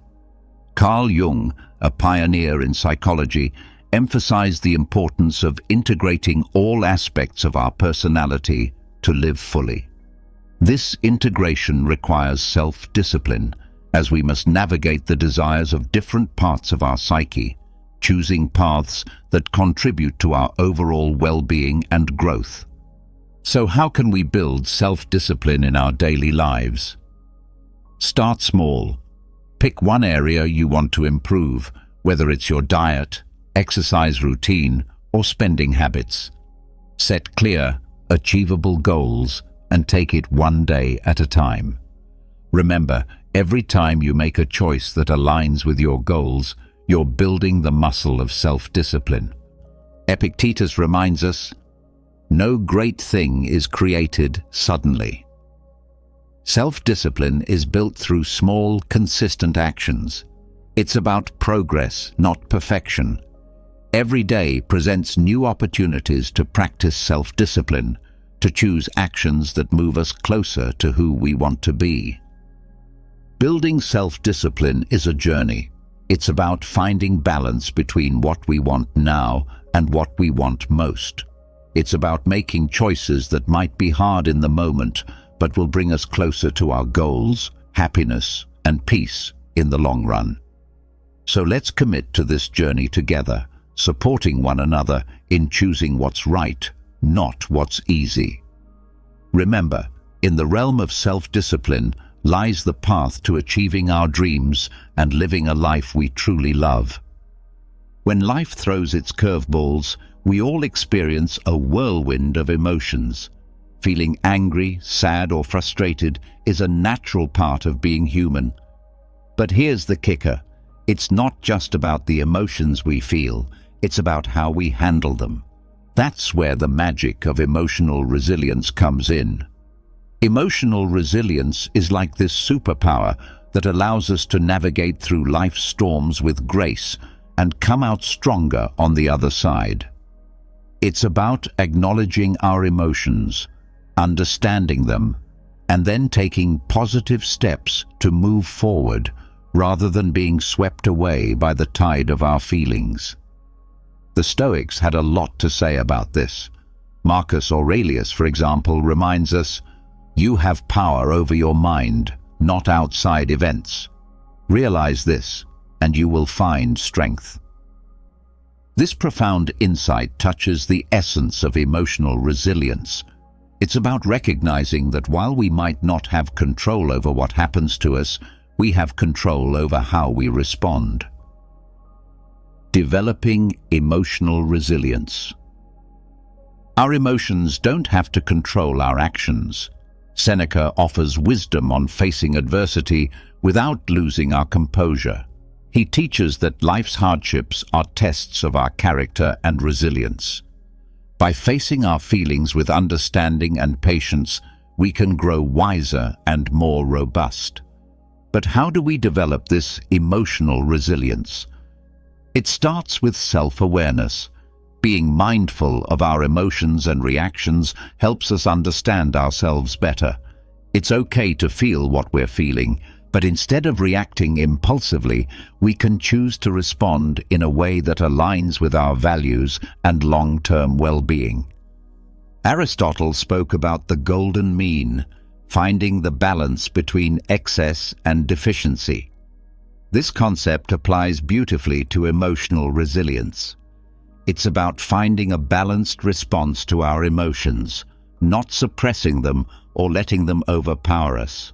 Carl Jung, a pioneer in psychology, emphasized the importance of integrating all aspects of our psyche to achieve wholeness.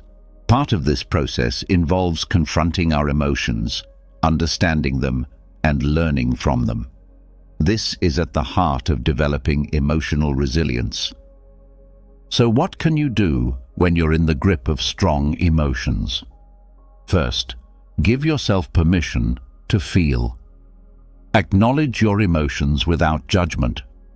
Then, take a step back and try to understand what triggered these feelings. This reflection can provide valuable insights into your emotional patterns and triggers. Epictetus said, "It's not what happens to you, but how you react to it that matters." This is a powerful reminder that our reactions to our emotions can shape our experiences. Instead of being reactive, we can choose to respond in a way that is constructive and healing. Developing emotional resilience is a journey. It involves practicing mindfulness, self-reflection, and patience. It's about building a toolkit of coping strategies like journaling, talking to a trusted friend, or practicing relaxation techniques. Most importantly, it's about treating yourself with kindness and compassion as you navigate through your emotions. Emotional resilience is not about never feeling negative emotions. It's about learning to ride the waves of those emotions with grace and coming out on the other side stronger and more self-aware. By developing emotional resilience, we empower ourselves to face life's challenges with courage and poise. Let's embrace this journey together, supporting each other in becoming more emotionally resilient and ultimately living a more fulfilling life.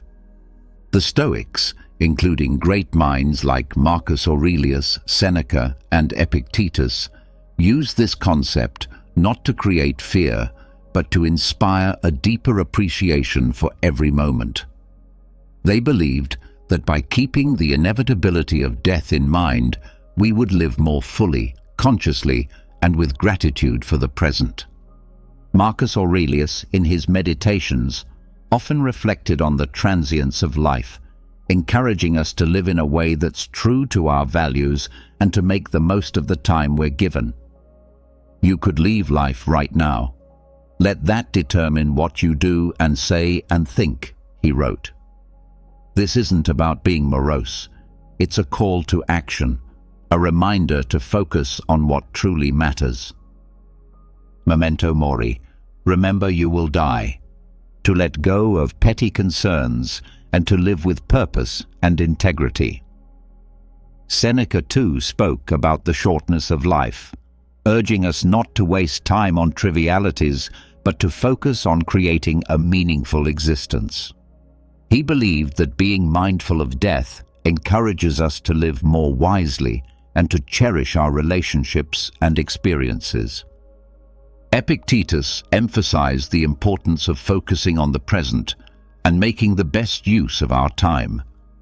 By remembering that we won't live forever, we're more likely to live ethically and to appreciate the beauty and richness of life. But how can we incorporate memento mori into our own lives without it feeling like a dark cloud over our heads? It starts with shifting our perspective.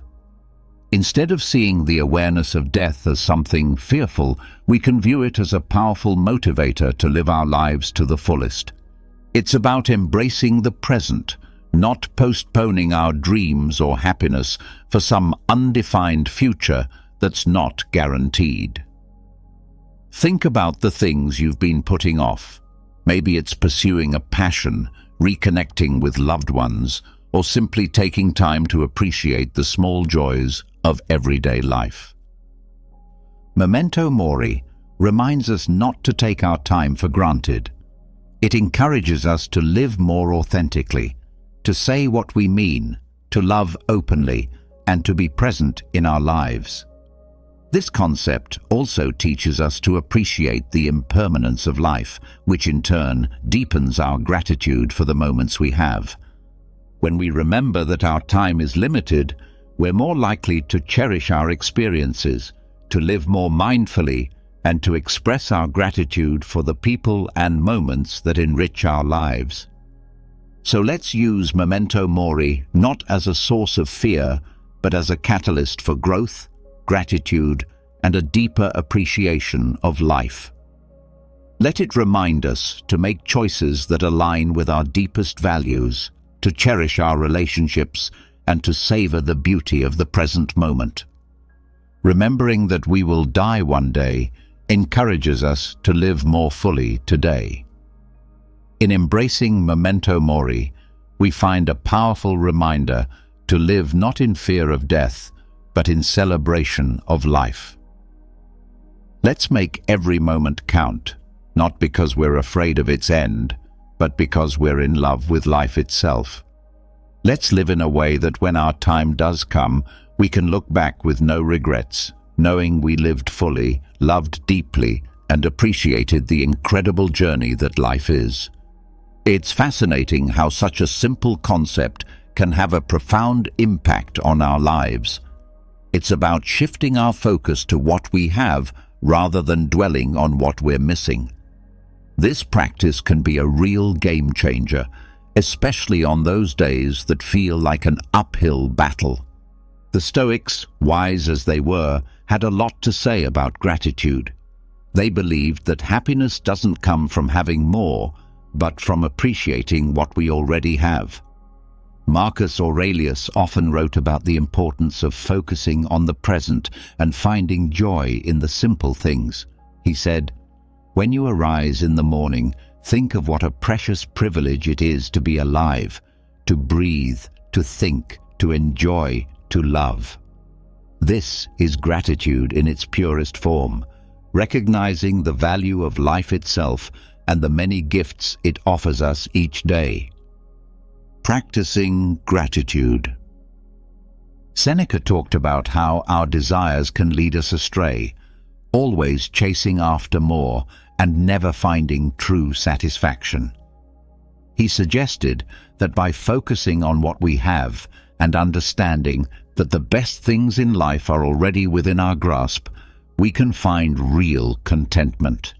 Epictetus, known for his practical approach to Stoic philosophy, encouraged his followers to appreciate their current circumstances, whatever they might be. He believed that by accepting and finding value in our present situation, we could live a more fulfilled life. But how do we practice gratitude, especially when life throws curveballs our way? It starts with making it a daily habit. Each morning or evening, take a moment to reflect on 3 things you're grateful for. It could be as simple as a warm cup of coffee, a conversation with a friend, or the beauty of a sunset. This practice helps to rewire our brains to focus on the positive, boosting our mood and overall outlook on life. Gratitude also means embracing the challenges and finding lessons within them. Instead of asking, "Why is this happening to me?" we can ask, "What can I learn from this?" This shift in perspective can help us appreciate our experiences, both good and bad, as valuable steps on our journey. Moreover, practicing gratitude helps us build stronger connections with others. By expressing appreciation for the people in our lives, we not only brighten their day, but also strengthen our relationships. A simple thank you can go a long way in showing someone that they're valued and loved. Aristotle spoke about the importance of recognizing the good in our lives and striving for a virtuous life. He believed that gratitude was a key part of achieving eudaimonia, or true happiness, as it allows us to appreciate the goodness around us and within ourselves. Even modern psychology supports the benefits of gratitude. Studies have shown that people who practice gratitude regularly experience less anxiety, sleep better, and have a more positive outlook on life. It's like Carl Jung said, the word happiness would lose its meaning if it were not balanced by sadness. By acknowledging and being grateful for the full spectrum of our experiences, we find a deeper, more authentic form of happiness. So let's make gratitude a cornerstone of our daily lives. Let's celebrate the small victories, cherish the moments of connection, and find joy in the simple pleasures. By focusing on what we have, not what we're missing, we can cultivate a sense of abundance and happiness that shines from within. Remember, it's not happiness that brings us gratitude. It's gratitude that brings us happiness. Let's fill our glasses half full, raise them high, and toast to the beauty of gratitude in our lives.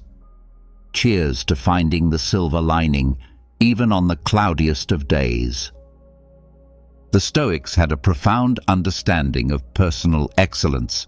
They believed that excellence, or virtue, is the sole good, and that everything we do should aim towards living a virtuous life. Marcus Aurelius, for instance, is a prime example of someone who strived for personal excellence. He once said, "Waste no more time arguing about what a good man should be. Be one." This simple yet powerful statement encapsulates the essence of personal excellence. It's about embodying the values we admire and striving to live by them every day. Focusing on personal excellence. Seneca emphasized the importance of self-improvement and learning. He advocated for a life lived in accordance with nature and reason, suggesting that true excellence comes from within and is reflected in our actions and choices. Epictetus highlighted the role of personal responsibility in achieving excellence. He taught that our reactions, our emotions, and our will are within our control, and mastering them is key to living a life of virtue. But what does focusing on personal excellence look like in our day-to-day lives? It starts with setting personal standards based on our values and aspirations, not societal expectations or the achievements of others. It's about knowing who we are, understanding our strengths and weaknesses, and taking consistent steps towards improvement. Personal excellence is also about resilience. It's about how we respond to setbacks and failures, not just our successes. Like Aristotle said, excellence is never an accident. It is always the result of high intention, sincere effort, and intelligent execution. It represents the wise choice of many alternatives. Choice, not chance, determines your destiny. This means embracing challenges as opportunities to learn and grow, rather than seeing them as obstacles. Moreover, focusing on personal excellence involves cultivating a growth mindset, a concept championed by modern psychology. It's the belief that our abilities and intelligence can be developed through dedication and hard work. This mindset encourages us to embrace challenges, persist in the face of setbacks, and see effort as a path to mastery. Personal excellence also means living authentically. It's about being true to ourselves and our values, even when it's not easy. It's about making choices that reflect who we are and who we want to be, and taking pride in our journey, including the struggles and the triumphs. Practicing gratitude, as we discussed earlier, ties into personal excellence too.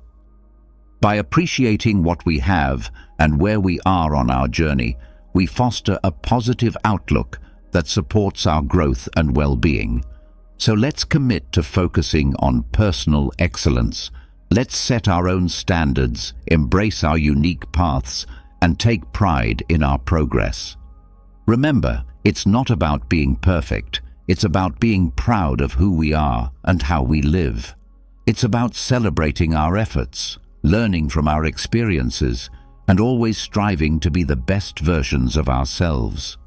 Together, let's make personal excellence not just a goal, but a way of life. In a world saturated with social media, where likes, follows, and comments often dictate our self-worth, it's easy to fall into the trap of valuing ourselves through the lens of others' opinions. But here's a liberating truth. Your worth isn't based on external validation. It's about being true to yourself, embracing your authenticity, and living in alignment with your values. The Stoics, those ancient philosophers we keep turning to for timeless wisdom, had a lot to say about this. They taught that our inner peace and freedom come from focusing on what's within our control, our actions, our thoughts, our integrity, not the fluctuating opinions of others. Not caring what others think.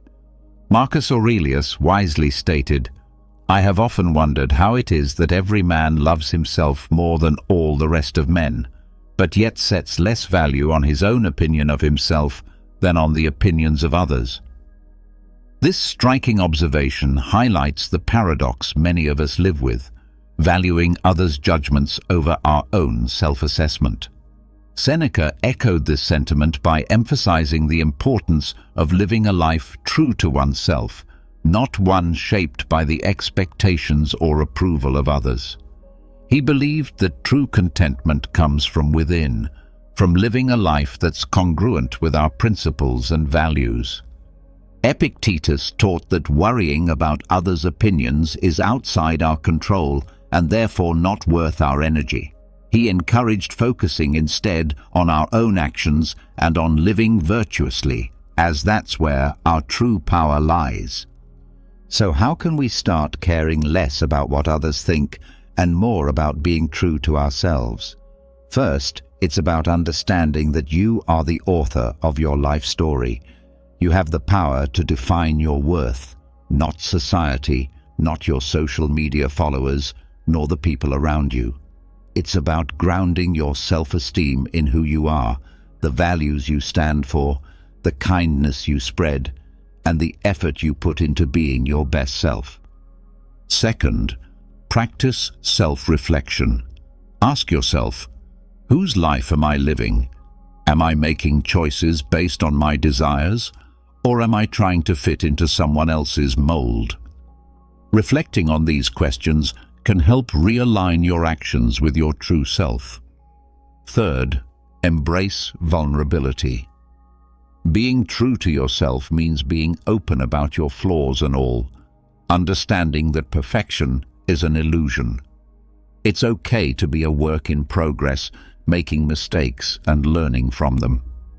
This authenticity attracts the right people into your life, those who appreciate the real you. Moreover, remember the words of Aristotle, who spoke about the golden mean, finding balance in life. Applying this to our concern for others' opinions, it's about finding a healthy balance between considering constructive feedback and maintaining our autonomy and self-worth. Incorporating a Stoic mindset into our lives means understanding that our worth is determined by our virtues, our actions, and our commitment to living a meaningful life, not by external accolades or approval. It's about building a strong inner fortress that remains unshaken by the fleeting opinions of others. Let's commit to valuing ourselves for who we truly are, not for the likes, follows, or approval we receive. Let's be courageous in our authenticity, living lives that resonate with our deepest truths. Remember, your worth is inherent and unique, and by being true to yourself, you shine your light in the most genuine way possible.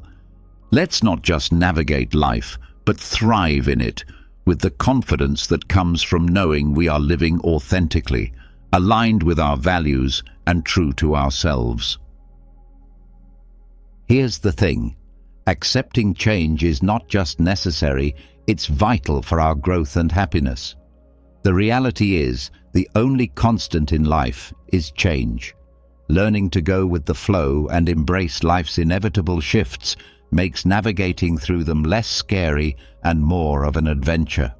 The Stoics, accepting change, had an incredibly healthy perspective on change. They saw it as a natural part of the universe's rhythm. Marcus Aurelius said, "Accept whatever comes to you woven in the pattern of your destiny, for what could more aptly fit your needs?" This profound acceptance of change as part of the fabric of life helps us understand that each change, whether we perceive it as good or bad, has its place in our story. Seneca taught that becoming too attached to our current circumstances can lead to disappointment, because inevitably those circumstances will change.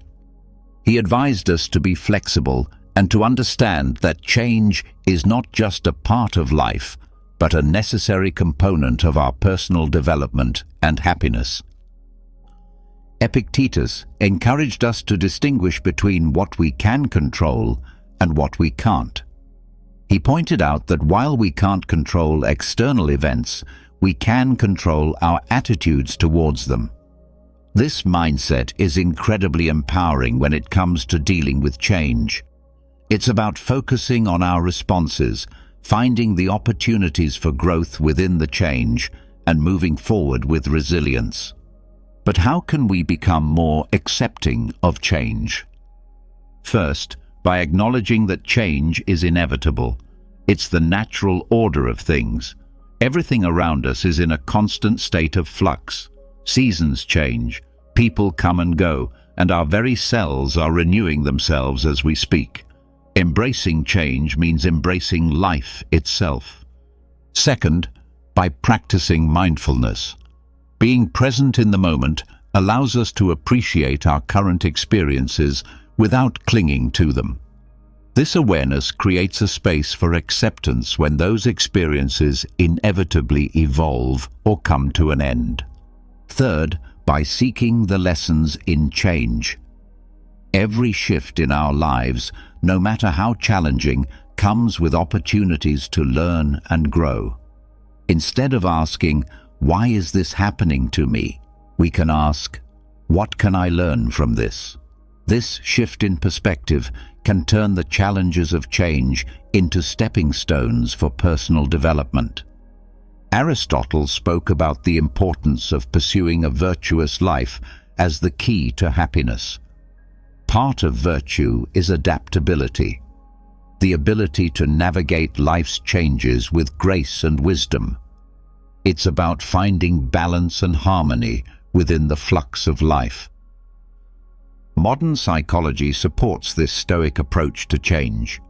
Viewing change as an opportunity rather than a threat can significantly reduce our stress and anxiety levels. It can enhance our resilience, making us better equipped to handle whatever life throws our way. Let's remind ourselves that change is not just something to endure, but to welcome as a natural, enriching part of our journey. By accepting change, we open ourselves to new experiences, growth, and the beautiful unfolding of our unique paths in life. Remember, going with the flow isn't about passivity. It's about actively engaging with life in its full, dynamic complexity. Let's navigate the currents of change with courage, grace, and a heart open to the endless possibilities that change brings. Despite our differences, we're all in this together, navigating the complex journey of life. By fostering an understanding and caring attitude towards others, we contribute to making the world a kinder. Practicing compassion and empathy. More loving place. The Stoics, those ancient philosophers who continue to enlighten us with their timeless wisdom, placed great importance on the virtues of compassion and empathy. They believed in the interconnectedness of all humans and taught that kindness and understanding towards others are essential aspects of living a virtuous life. Marcus Aurelius, for instance, reminded us that human beings are social creatures by nature, meant to live in harmony and cooperation with one another. He said, "What brings no benefit to the hive brings none to the bee." This beautifully illustrates the idea that our well-being is intrinsically linked to the well-being of others. Seneca emphasized the importance of treating others with kindness and generosity. He argued that compassion is a natural human instinct and that by helping others, we also help ourselves. In his writings, Seneca encourages us to extend our empathy even to those who have wronged us, understanding that they too are acting out of their own struggles and limitations. Epictetus taught that we should strive to understand others' perspectives, recognizing that everyone has their reasons for their actions. This doesn't mean condoning harmful behavior, but rather approaching others with a mindset of empathy, seeking to understand their experiences and viewpoints. But how can we practice compassion and empathy in our daily lives? It starts with listening, truly listening to the stories, experiences, and feelings of those around us.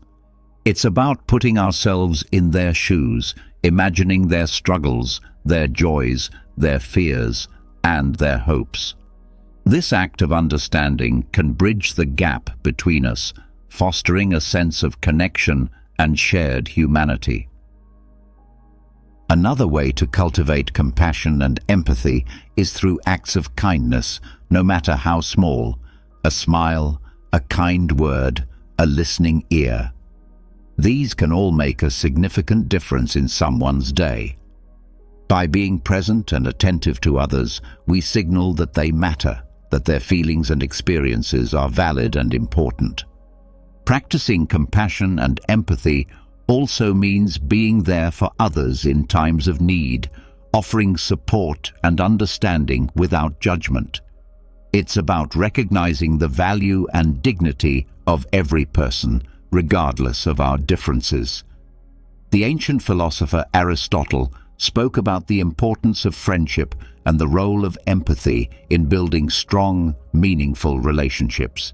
He believed that true friends not only share in each other's joys, but also in their sorrows, supporting each other with empathy and understanding. Modern psychology supports the Stoic emphasis on compassion and empathy, showing that these virtues not only enhance our relationships, but also our own emotional well-being. By caring for others, we foster a sense of belonging, purpose, and happiness in our own lives. Let's remind ourselves that behind every face is a story, behind every action is a reason, and that by understanding and caring for each other, we make the world a kinder, gentler place. In doing so, we not only enrich the lives of those around us, but also find deeper fulfillment and joy in our own lives. Together, let's spread kindness like confetti, creating ripples of compassion that transform the world, one act of empathy at a time. Reflecting and reviewing regularly. This is about taking a pause, a real, meaningful pause, to look back on our actions, our thoughts, and the paths we've tread. It's about growth, introspection, and aligning our lives with our deepest values. In a world that's always rushing forward, this practice is our anchor, ensuring we're not just being swept away, but are sailing in the direction that's true to us. The Stoics, with their profound insights into human nature, placed immense value on the practice of reflection. Marcus Aurelius, in his personal writings, which we now treasure as meditations, offered a model of this practice. He didn't just rule an empire. He took the time to examine his life, his decisions, and his moral compass. Through writing, he saw this reflection as essential to living a life of virtue and purpose. The happiness of your life depends upon the quality of your thoughts, he wrote, reminding us that our internal dialogue shapes our external reality. Seneca recommended regular self-assessment as a way to foster self-improvement and wisdom. He likened life to a play, suggesting that we periodically review our roles and performances. Are we acting in harmony with the character we wish to embody? Are our actions reflective of the script we value, the script of our lives? Epictetus encouraged his students to end each day with a review of their actions and attitudes. This wasn't about self-criticism, but about self-awareness and growth. He urged us to ask ourselves, what did I do well? What did I do wrong? What duties left undone? Through such questions, we can steer our lives more consciously, making adjustments that bring us closer to our ideals. But how do we incorporate this Stoic practice of reflection and review into our modern lives? First, by making it a habit. Dedicate a few minutes each day, perhaps before bedtime, to reflect on your day. What were your victories? Where did you face challenges, and how did you respond? This practice can start as a mental exercise, but writing it down can enhance its benefits, giving you a tangible record of your journey. Second, use reflection as a tool for gratitude. In reviewing your day, also take note of the moments, no matter how small, that brought you joy or gratitude. This balances our natural tendency to focus on the negative, cultivating a more positive outlook on life. Third, approach this practice with kindness. Reflection is not about berating yourself for mistakes, but about recognizing them as opportunities for learning and growth. Be as understanding and supportive to yourself as you would be to a dear friend. Aristotle spoke about the importance of living a reflective life. He believed that true wisdom comes from understanding ourselves, our actions, and our place in the world. This reflection is the essence of living an examined life, one that's in accordance with virtue and excellence. In modern psychology, the benefits of regular reflection are well documented, showing improvements in mental health, clarity of purpose, and personal growth. Reflecting on our experiences helps us process emotions, learn from our actions, and make more informed decisions moving forward. Let's commit to this practice of reflecting and reviewing regularly. Let it be our guidepost, ensuring that we're not just passively experiencing life, but actively shaping it according to our values.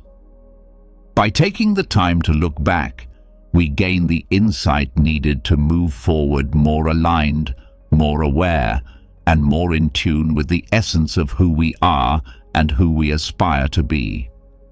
Let's cherish this journey of introspection, for it is in knowing ourselves that we find the path to true fulfillment and joy. Each of these lessons from Stoicism isn't just ancient wisdom.